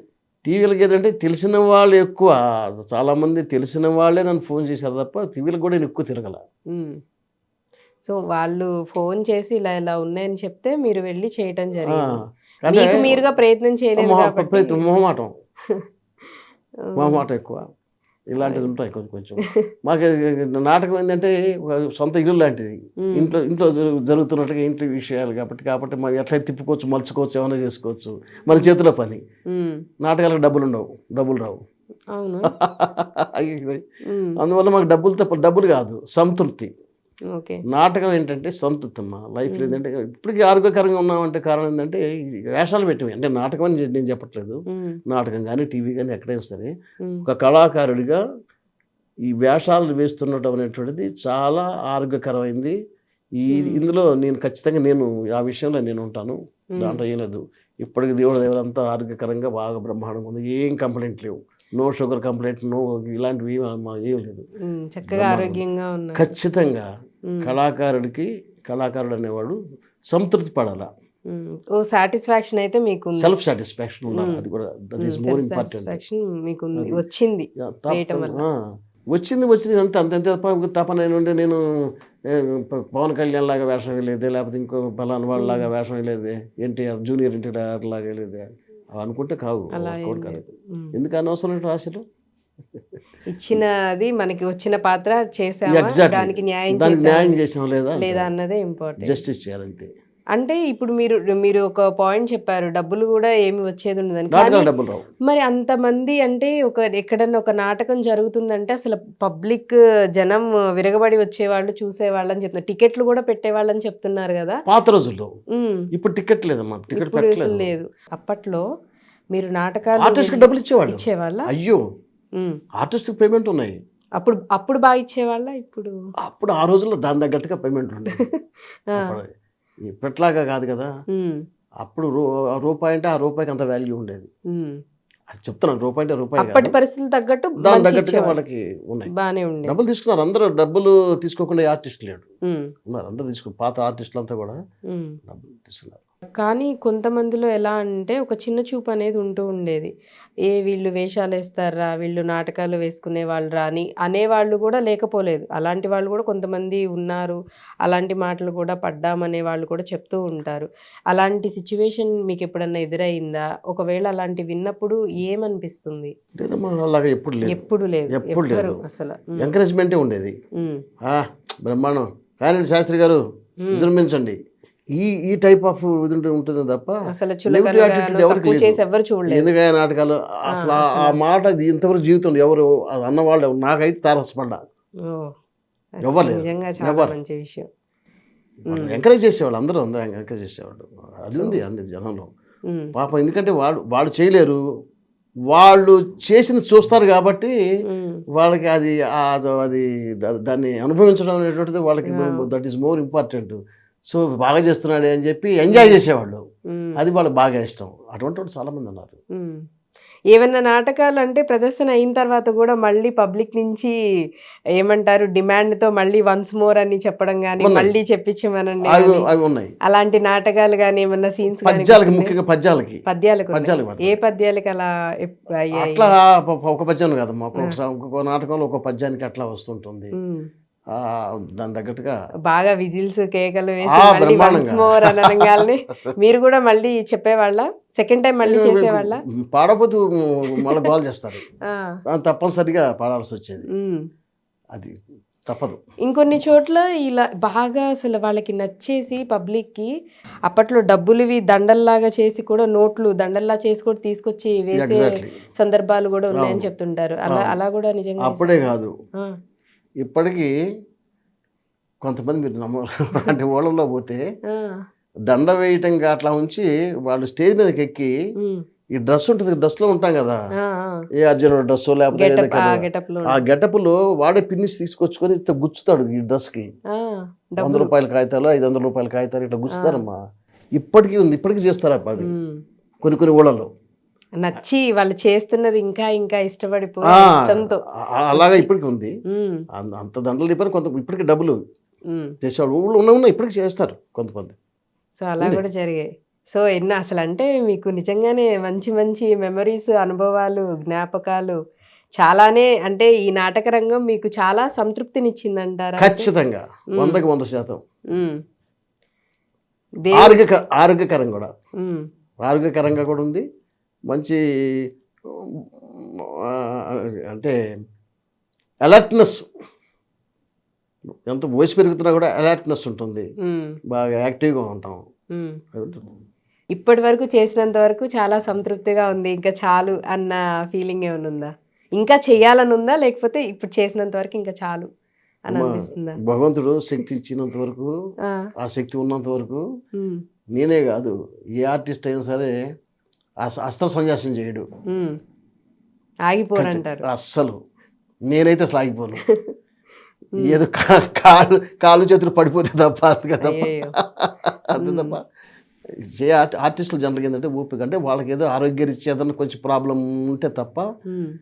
చాలామంది ఆర్టిస్టులు చేస్తున్నారు. ఎవరో దీనికి ఇవే నాగేశ్వరరావు షోకాళ్ళు పెద్ద నాగేశ్వరరావు గారు కూడా చివరి వరకు చేస్తూనే ఉన్నాడు ఆయన.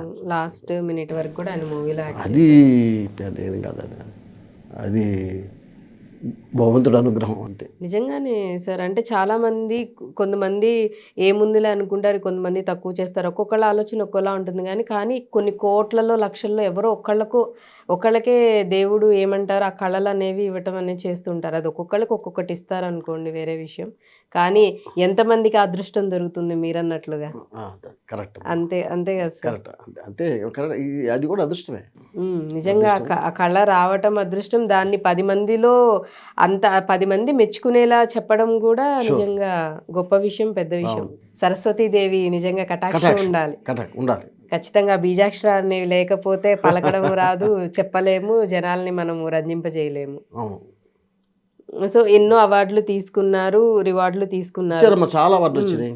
చాలా అంటే ముఖ్యంగా నంది అవార్డు, తర్వాత అంటే మీరు నంది అవార్డు అని చెప్తున్నారు కాబట్టి నేను ఇంటరప్ట్ చేస్తున్నాను. నంది అవార్డ్స్ కూడా డిఫరెంట్గా మీకు ఆ కళలలో దీన్ని బట్టి మళ్ళీ గ్రేడ్స్ కింద ఇచ్చేవాళ్ళ, లేకపోతే నాటక రంగం మొత్తానికి అట్లా ఉండదమ్మా. అంటే జడ్జిలను కూర్చోబెడతారు. జడ్జిలు ఏం చేస్తారంటే ఆ నాటకం చూస్తారనమాట. క్యారెక్టర్స్ చూసి, అన్ని నాటకాలలో క్యారెక్టర్స్ చూసి ఆల్రెడీ ఈ క్యారెక్టర్స్కి ఇవ్వాలని చెప్పి వాళ్ళ దగ్గర లిస్ట్ ఉంటుంది. ఏది బెస్ట్ యాక్టరు, బెస్ట్ యాక్టర్స్, హాస్య నటుడు, క్యారెక్టర్ నటుడు, ఇది ఇలాగా లిస్ట్ ఉంటుంది. అన్ని నాటకాలు చూసి బెస్ట్ యాక్టర్ ఈ నాటకాల్లో ఎవరున్నారా 8-10 నాటకాలు ఉంటాయి వాళ్ళకి ఆ పోటీల్లో వచ్చినప్పుడు. ఆ 10 నాటకాలు బేరీజ్ వేసుకుంటారు. ఈ క్యారెక్టరా, ఇది ఈ క్యారెక్టరా, ఈ నాటకాలు ఈయన కాళిదాసు బాగా చేశాడు, అట్లా డిస్కస్ చేసుకుంటారు. వాళ్ళే డిస్కస్ చేసుకుని అట్లా మార్కులు వేసి అట్లా చేస్తారు. నంది అవార్డ్స్ అనేవి అనౌన్స్ చేసి ఇవ్వడం అనేది వాళ్ళు సమిష్టిగా 3 జడ్జిలను కూర్చోబెడతారు. వాళ్ళు 3 సమిష్టి నిర్ణయం, ఇది వీళ్ళకి ఇస్తే, ఇది ఈ క్యారెక్టర్కి ఇస్తే బాగుంటుంది అని వాళ్ళు నిర్ణయం తీసుకొని అట్లా చేస్తారు. అలాగే వస్తుంది వాళ్ళు. సో అంటే గవర్నమెంట్ సైడ్ నుంచి కూడా అప్పట్లో సపోర్ట్ ఎలా ఉండేది సార్? ఏ విధంగా ఉండేది నాటక రంగం? అంటే ఇష్టపడే వాళ్ళు, సపోర్ట్ చేసేవాళ్ళు, మీరు అన్నట్టు చాలా పాజిటివిటీ అనేది ఉంటూ ఉండేదని చెప్తూ ఉన్నారు కదా. గవర్నమెంట్ సైడ్ నుంచి ఏమన్నా మీ నాటక రంగం వాళ్ళకి ప్రత్యేకంగా ఏమన్నా సదుపాయాలు కానీ, లేకపోతే ఇంకేదన్నా ఆర్థికంగా కానీ అలా ఏమన్నా సపోర్ట్ చేయడం లాంటివి అప్పట్లో జరిగేవా?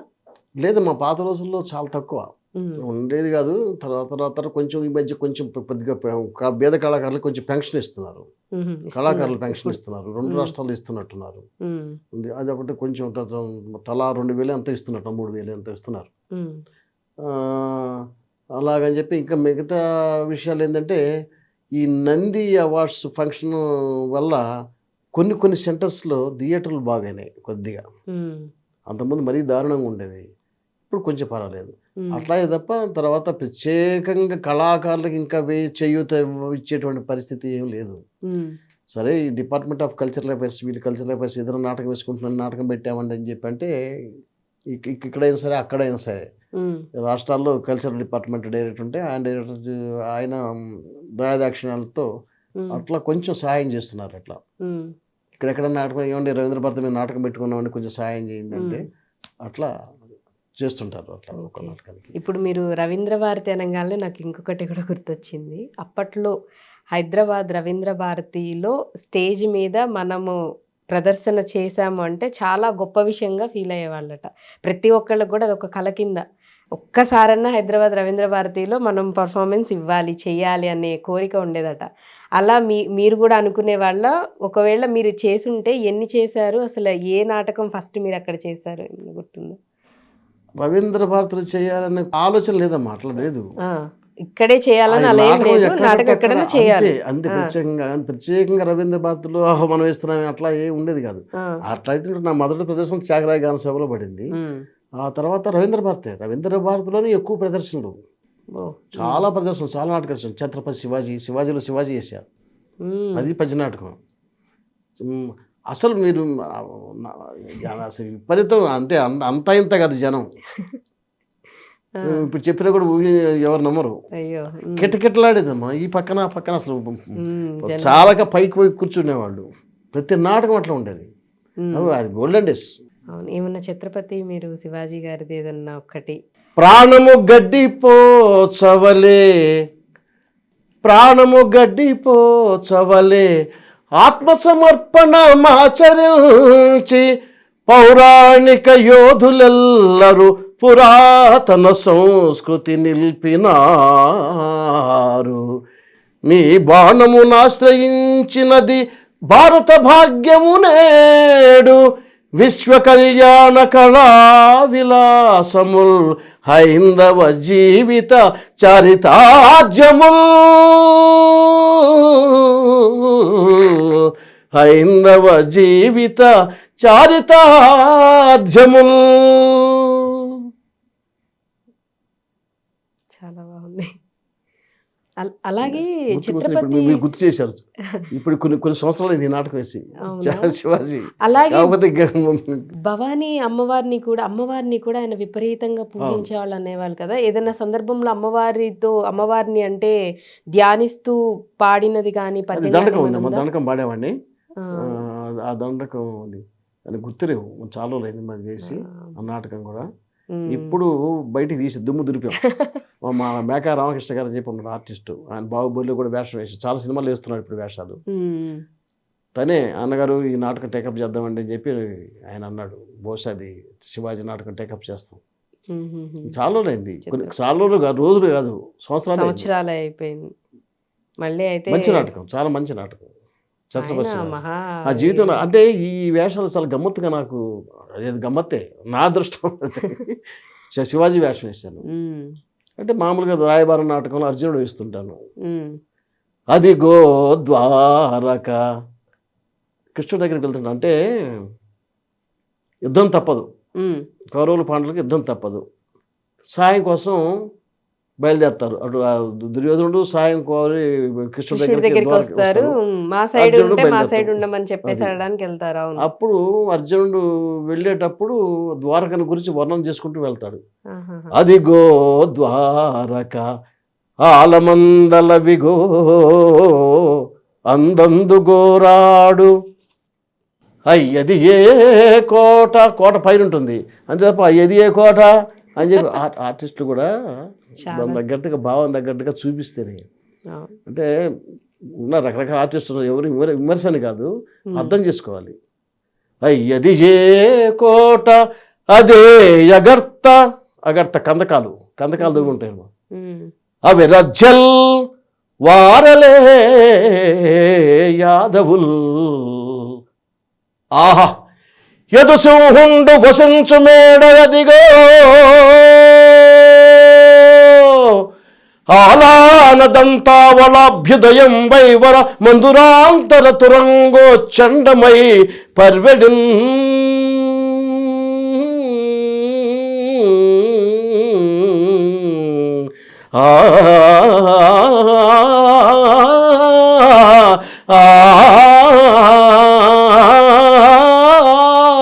అదిగో ద్వారకా, అది ద్వారకా వచ్చేసాడు. కృష్ణుడి దగ్గరికి రావడం ఆయన ఎప్పటికీ ఇక ఆయన కుశల ప్రశ్నలు వేస్తాడు. బాధ్యుడు ఎలా ఉన్నావు అనేది అక్కడ పద్యాల వరుసకి. ఆహా నాకంటే ముందే ఉన్నాడు దుర్యోధనుడు. అప్పుడు దుర్యోధనుడు వచ్చి ముందుకు వస్తాడు. ఆహా ఏమి విచిత్రము, మన కన్న మున్ను దుర్యోధనుడిట కరుదెంచే కృష్ణు తన వానిగా గ్రన్నన చేసి కొని చనన్. అమ్మా మీకు అర్థమవుతుంది కదా, సందర్భం తెలుసు కాబట్టి ఖచ్చితంగా పద్యాలు సరిగా పాడితే పద్యం ఎవరికైనా అర్థమయ్యి. అంటే పద్యాల మీద అవగాహన రాహిత్యంతో పాడితే ఏంటంటే నీకే రావు, ప్రేక్షకుడిని నువ్వు రంజింప చేయలేవు. అది మన కన్న మున్ను, నాకంటే ముందుగా దుర్యోధనుడిట కరుదించి వచ్చాడు. కృష్ణు తన వానిగా గ్రన్నన చేసి కొని చనన్, కృష్ణుడిని తన వానిగా చేసుకుని పోదాం అనుకుంటున్నాడు. తన మనమందు తలంపబోలు మందుండకట,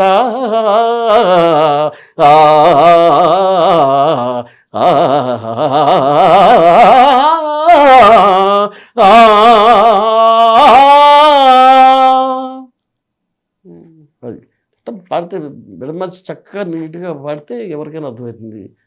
అది అలా అంటే మీరు పాడేటప్పుడు కూడా మళ్ళీ కొన్ని కొన్ని సందర్భాల్లో విడమర్చి దాని భావం అలా చెప్పిన సందర్భాలు కూడా ఏమన్నా ఉన్నాయి? అట్లా ఉంటుందమ్మా. అలా ఏం ఉండదు, మొత్తం చెప్పుకుంటూ వెళ్ళడమే. పాడుతూ కానీ పోతుంటే అంటే ముఖ్య కొన్ని నాటకాలు ఆంధ్రదేశం ఏంటంటే తెలుగు రాష్ట్రాల్లో శ్రీకృష్ణ రాయబారం, చింతామణి, తర్వాత ముఖ్యంగా ఇది రామాంజన యుద్ధం ఉంది, చింతామణి, కృష్ణరాయబారం, హరిశ్చంద్ర నాటకం, ఒక 3-4 నాటకాలమ్మా. ప్రతి చోట ఎక్కడ పడుతూనే ఉంటాయి, హరిశ్చంద్ర నాటకం అయితే ఎప్పుడు ఆ 4 నాటకాలు పాడేవాడే కాదు, మీరు నమ్మరు. ఇవి మామూలుగా వ్యవసాయ పనులు చేసుకునే వాళ్ళు ఉంటారు కదా, వాడు కూడా బ్రహ్మాండంగా పాడతారు. వాళ్ళ పనులు చేసుకుంటూ కూడా ఇవన్నీ విని పాడుకుంటూ ఈ గుడ్డు కాసుకునే పిల్లలు ఉంటారు కదా, అద్భుతంగా పాడేవాళ్ళు ఉన్నారు. అంటే అంత చుచ్చుకుపోయినాయి. అంటే ఇప్పుడు ఈ జనరేషన్లో ఎట్లా నేర్చుకుంటున్నారే, ఊళ్ళల్లో ఉంది ఇప్పటికీ పద్యాలు. ఈ సాంప్రదాయం పద్యాలు వింటూనే ఉంటారు, పద్యాలు పాడుతూనే ఉంటారు. పద్య నాటకానికి ఇప్పటికీ ఆదరణ ఉంది. అలాగే అల్లూరి సీతారామరాజుది, ఆయనది కూడా మీరు చేశామని చెప్తున్నారు. అసలు ఆయనది డైలాగ్ గుర్తులేదు. డైలాగ్ సీతారామరాజు వేయలేదు, అందులో గోవింద్ అని చెప్పి గోవిందు రత్తి గోవిందు వీళ్ళు హీరోయిన్లు హీరో వేషం వేశారు. అందులో సీతారామరాజు నా చేత వేయించరా, నువ్వు కాదయ్యా మా డైరెక్టర్, నేను అసలు అడగలా.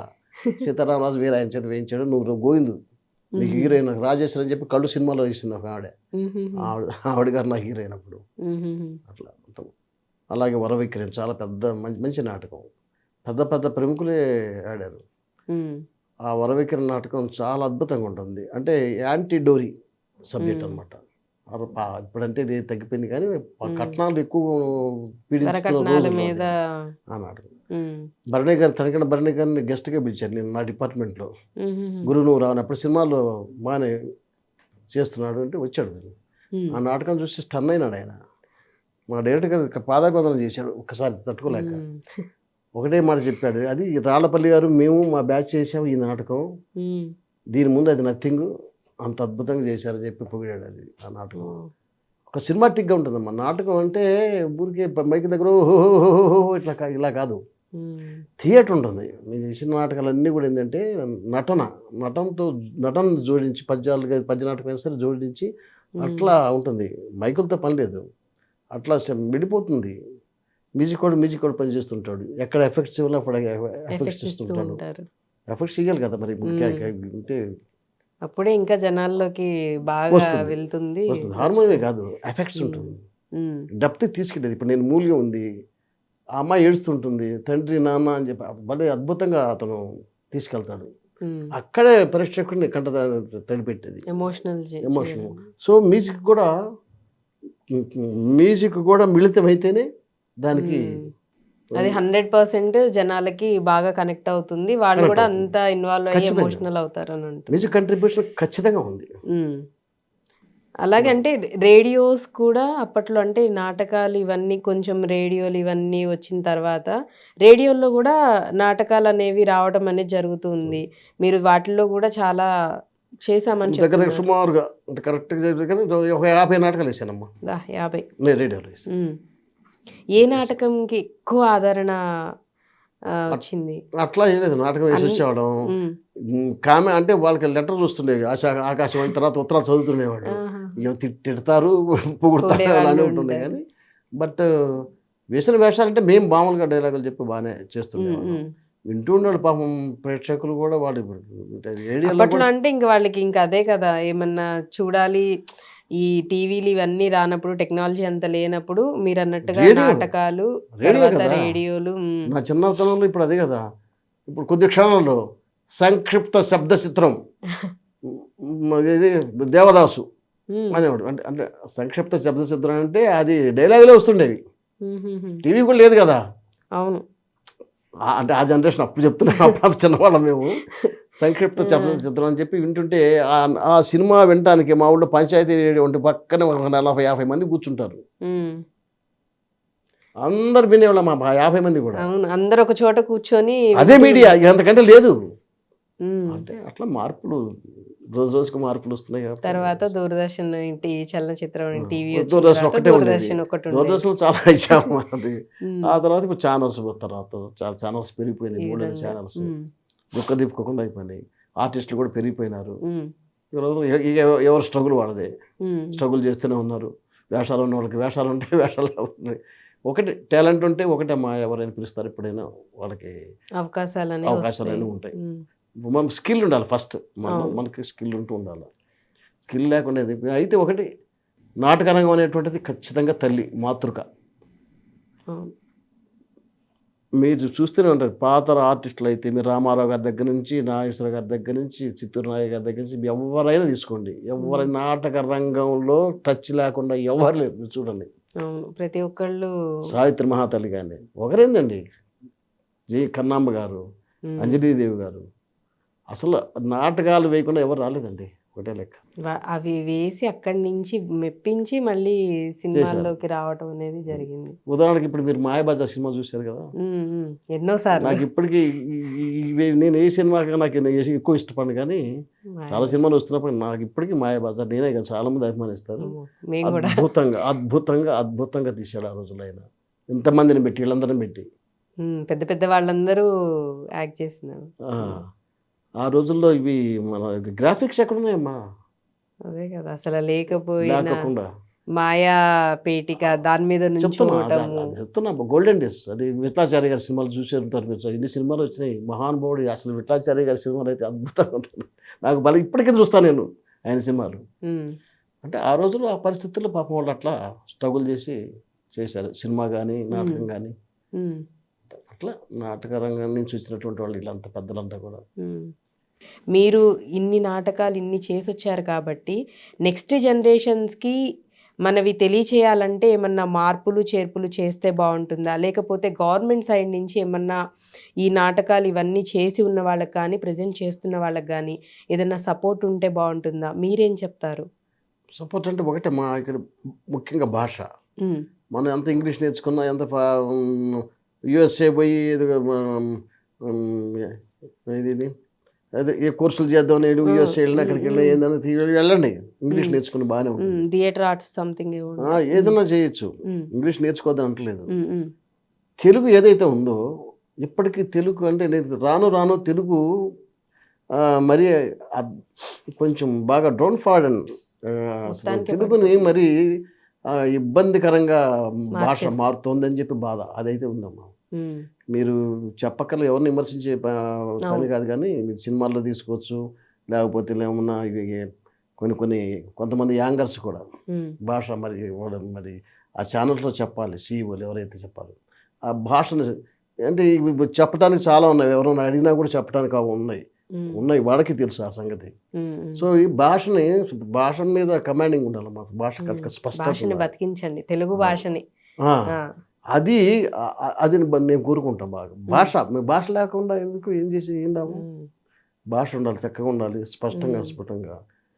అంటే సబ్జెక్ట్ని బట్టి ఏ డైలాగ్ ఇప్పుడు యాస ఉంటుంది, యాస వేరు. డైలాగులో యాస అంటే సినిమా ఉంటే ఊళ్ళలో ప్రాంతాన్ని బట్టి మారుతూ ఉంటుంది. అవి అలాగే ఏంటంటే మీరు చెప్పినట్టు ఆదరణ అంటే ఎంకరేజ్మెంట్ అంటే ఇవాళ రేపు ఎవరికాళ్ళు స్వతహాగానే ఎంకరేజ్మెంట్ ఏం లేదు కానీ ఎవరికాళ్ళు వస్తున్నారు, నేర్చుకుంటున్నారు. థియేటర్ ఇన్స్టిట్యూషన్స్ కూడా ఉన్నాయి. కొంతమంది థియేటర్ నుంచి వస్తున్నారు, థియేటర్ ఆర్ట్స్ అట్లా నేర్చుకుంటూ వస్తున్నారు. ఆ తర్వాత ఇక వాళ్ళ స్ట్రగుల్ ఒకటి. ఇది కూడా మహాసముద్రం కాబట్టి నేను థియేటర్ ఆర్ట్స్ చేశాను, నాకేం అవకాశాలు లేవంటే కూర్చుంటే కాదు. దానికోసం చొచ్చుకెళ్ళాలి, ఇటు వెళ్ళాలి, చేయాలి. చేసుకుంటూ పోతుంటేనే ఈ గీతలు అదృష్టం అంతే. బ్రహ్మానంద గారు చెప్తాడు, లైట్ సర్కస్ లైట్ ఉంటుంది, అది ఇట్లా పోతుంటుంది, నా మీద అట్లా ఆగింది నేను వచ్చానని చెప్తాడు కదా. అట్లా అనేది ఖచ్చితంగా ఇది అంతే. ఓకే, ఒకవేళ నేర్చుకుందామంటే ఈ జనరేషన్లో కూడా రకరకాల కళ్ళ మీద ఇంట్రెస్ట్ ఉన్న పిల్లలు కూడా లేకపోలేదు. ఒకవేళ ఈ చాలా మంది ఉన్నారు ఇప్పటికీ. ఇప్పుడు మీరు ఇందాకన్నా మీరు మన ఆదరణ తగ్గిపోయింది ఎక్కడ. నిన్న కాక మొన్న 150 మందితో త్యాగరాయ గాన సభలో అద్భుతమైన డ్యాన్స్ ప్రదర్శనలు, భరతనాట్యం, కూచిపూడి మీరు ఊహించారు, అద్భుతంగా చేశారు పిల్లలు. నేను వెళ్ళాను మన జస్ట్ 4 years బ్యాక్. అట్లాగే నృత్యం ఇప్పుడు చాలామంది ముందుకు వస్తున్నారు, పిల్లలు నేర్చుకుంటున్నారు నృత్యం. ఉమ్, అలాగే థియేటర్ పిల్లలు చాలామంది ఇప్పుడు చిన్న చిన్న పిల్లలు నాటకాలు ఇప్పుడు ఈ మూల్యం తర్వాత మేము మా డైరెక్టర్ చేసిన, నేను అందులో లేను, అమ్మ చిక్కన బొమ్మ అని చెప్పి ఉమ్, అద్భుతమైన వేషం, ట్రాన్స్జెండర్ సబ్జెక్ట్ అమ్మ అది. ఉమ్, అది చాలా అంటే చాలా ఇప్పుడు చాలా చోట్ల ప్రదర్శిస్తున్నారు. ఫుల్ బిజీ ఉన్నారు. ఇక ప్రతిరోజు ఇప్పటికి 30 ప్రదర్శనలు అయినాయి. ఇంకా 18 ప్రదర్శనలు బుక్ అయినాయి. వా ఉమ్. సో నాటకాలకు ఆదరణ అయితే ట్రాన్స్జెండర్ అంటే దక్కలేదు వాళ్ళు అసలు. ఎట్లా పాపం వాళ్ళు స్ట్రగుల్ అవుతున్నారు. ఉమ్. ఆ ఎలా థాట్ అంటే సొసైటీలో వాళ్ళు వాళ్ళకి ఎటువంటి గుర్తింపు సిచ్యువేషన్స్ లేదని చెప్పి ఫేస్ దాని మీద చేస్తారు. తీసుకొచ్చి ఆ అమ్మాయి అద్భుతంగా రాసింది. అందరూ హీరోయిన్ చేసిన అమ్మాయి రేపు జ్యోతిరాజ్ అని చెప్పి అమ్మాయి కూడా అదే చెప్తా, అమ్మాయి బాగా చేస్తుంది. అమ్మాయి కూడా అట్ ద సేమ్ టైం అమ్మాయి కూడా పద్యాలు పడుతుంది. పద్య నాటకం వేసాం, యాదాద్రి అని చెప్పి ఒక నాటకం ఉంది, పద్య నాటకం. ఆ అమ్మాయి నేను చేసాను అందులో. యాదాద్రి సో అమ్మాయి కూడా పద్యం. ప్రెసెంట్ జనరేషన్ లో కూడా ఉన్నారు ఉన్నారు. నాటకాలు నేర్చుకోవాలి. అయ్యో తపన ఉంది, కొంతమంది. నేర్చుకుంటున్నారు. ఇంట్రెస్ట్ ఉన్నటువంటి పేరెంట్స్ ఖచ్చితంగా నేర్పిస్తున్నారు, ఏం డౌట్ లేదు. ఉమ్, ఆదరణ అంటారా? ఆదరణ అంటే ఇక ఉంటుంది. ఇక వాళ్ళ అదృష్టాలు వాళ్ళ ఇది. ఉమ్, అక్కడ మనకి నారు పోసిన వాడు నీరు పోయాలంటే మనం వడ్డం చేసేవాడు మనం ఎక్కడ ఏ చివరి కూర్చున్నా సరే మనకు వస్తే సప్లై అవుతుంది. ఆ, అలాగే ఉంటుంది ఇది కూడా. అందుకంటే ఇది ఉంటుంది. కానీ తపన ఉంది, పిల్లలు వస్తున్నారు, చాలామంది వస్తున్నారు. ఆ నాటకంలో అంతా పిల్లలే, అది చెప్తున్నాను. ఉమ్. యాక్ట్ చేసిన వాళ్ళంతా పిల్లలే. పిల్లలు చాలా ఇంట్రెస్ట్గా ఉన్నారు. ఓకే. సో అయితే ఇప్పుడు మీ నెంబర్ parents- నన్ను ప్రాణం తీస్తున్నారు. నాకు ఇది చాలా ఫోన్లు వస్తుంటాయి. ఏమండి మీరు ఖాళీ మాకు చెప్పచ్చు కదా, పిల్లలకి నేర్పించవచ్చు కదా. నేర్పించమంటున్నారు. స్కూల్ పిల్లలు ఉన్నారు కదా, నాకు నేర్పించమని గోలా. అంత తపన ఉంది. ఫర్దర్ గా ఏమన్నా మరి శాస్త్రి గారు అలాగా టీచర్ అయ్యి ఏమన్నా స్టూడెంట్స్ కి నేర్పించడం, అంటే మీరు ఏదైతే నేర్చుకొని ఇన్ని అంటే సంవత్సరాల నుంచి ఒకటమ్మా ఇంట్రెస్ట్ వాళ్ళు నేర్పించి నిజంగానే ఉంటే దానికోసం నేను కూడా ఏంటంటే టైం స్పేర్ చేయాలి పాపం. వాళ్ళ ఊరికి అంతే నేను ఓహో అని చెప్పి మాటలు చెప్పడం కాదు కదా, నేను కూడా కరెక్ట్గా దానికి బద్ధుడినయ్యి వాళ్ళకి నేర్పించే స్థితికి రావాలి. నేను కూడా ఇంకా వేషాలు వేస్తూనే ఉన్నాను కాబట్టి అంటే ఫ్యూచర్ లో ఏమన్నా అవకాశం ఉంది ఒకవేళ నేర్పిస్తారు. యంగస్టర్స్కి నేర్పించడం అనేటువంటిది అవసరం, నేర్పించాలి, ఖచ్చితంగా నేర్పించాలి. అయితే నెక్స్ట్ జనరేషన్ ఇప్పటికే ఆల్రెడీ మొదలు పెట్టాను. నేను చిన్న చిన్న ఫంక్షన్స్లో వేయిస్తున్నాను వేషాలు, సో ఆల్రెడీ మొదలు పెట్టాను. మొదలు పెట్టారు. అయితే అలాగే అంటే ఈ నాటక రంగం అనేది ఇప్పటికీ ఆదరణ ఉంటుంది అంటున్నారు. ఇంకా అంటే ఒకప్పుడు ఉన్నంత పూర్వ వైభవం రావాలన్నా, లేకపోతే అసలు పూర్తిగా మరుగున పడకుండా ఉండాలన్నా కానీ గవర్నమెంట్ నుంచి ఏమన్నా సపోర్ట్ ఉంటే బాగుంటుందంటారా? ఏమన్నా చర్యలు తీసుకుంటే బాగుంటుందంటారా? అల్టిమేట్గా ప్రభుత్వాలేనమ్మా. ప్రభుత్వాలు ఇప్పుడు మనకి ఎంతమంది దాతలు ఎంత ఇచ్చినా కూడా పాపం ఇస్తూనే ఉంటాయి, చిన్న వాళ్ళు ఇస్తూనే ఉన్నారు. దానికంటే కూడా ప్రభుత్వం చొరవ తీసుకొని ఖచ్చితంగా కొంత ఉత్సాహపరచాలి, ఎంకరేజ్మెంట్ చేయాల్సిన ఆవశ్యకత ఖచ్చితంగా ఉంది తెలుగు రాష్ట్రాల్లో. అది ఇంకా రావాలి, ఇంకంత ప్రోత్సాహం లభించడం ప్రభుత్వాల దగ్గర నుంచి అదైతే ఉంది. ప్రోత్సాహకాలు అనేవి ఉంటే ఇంకా బాగుంటుంది.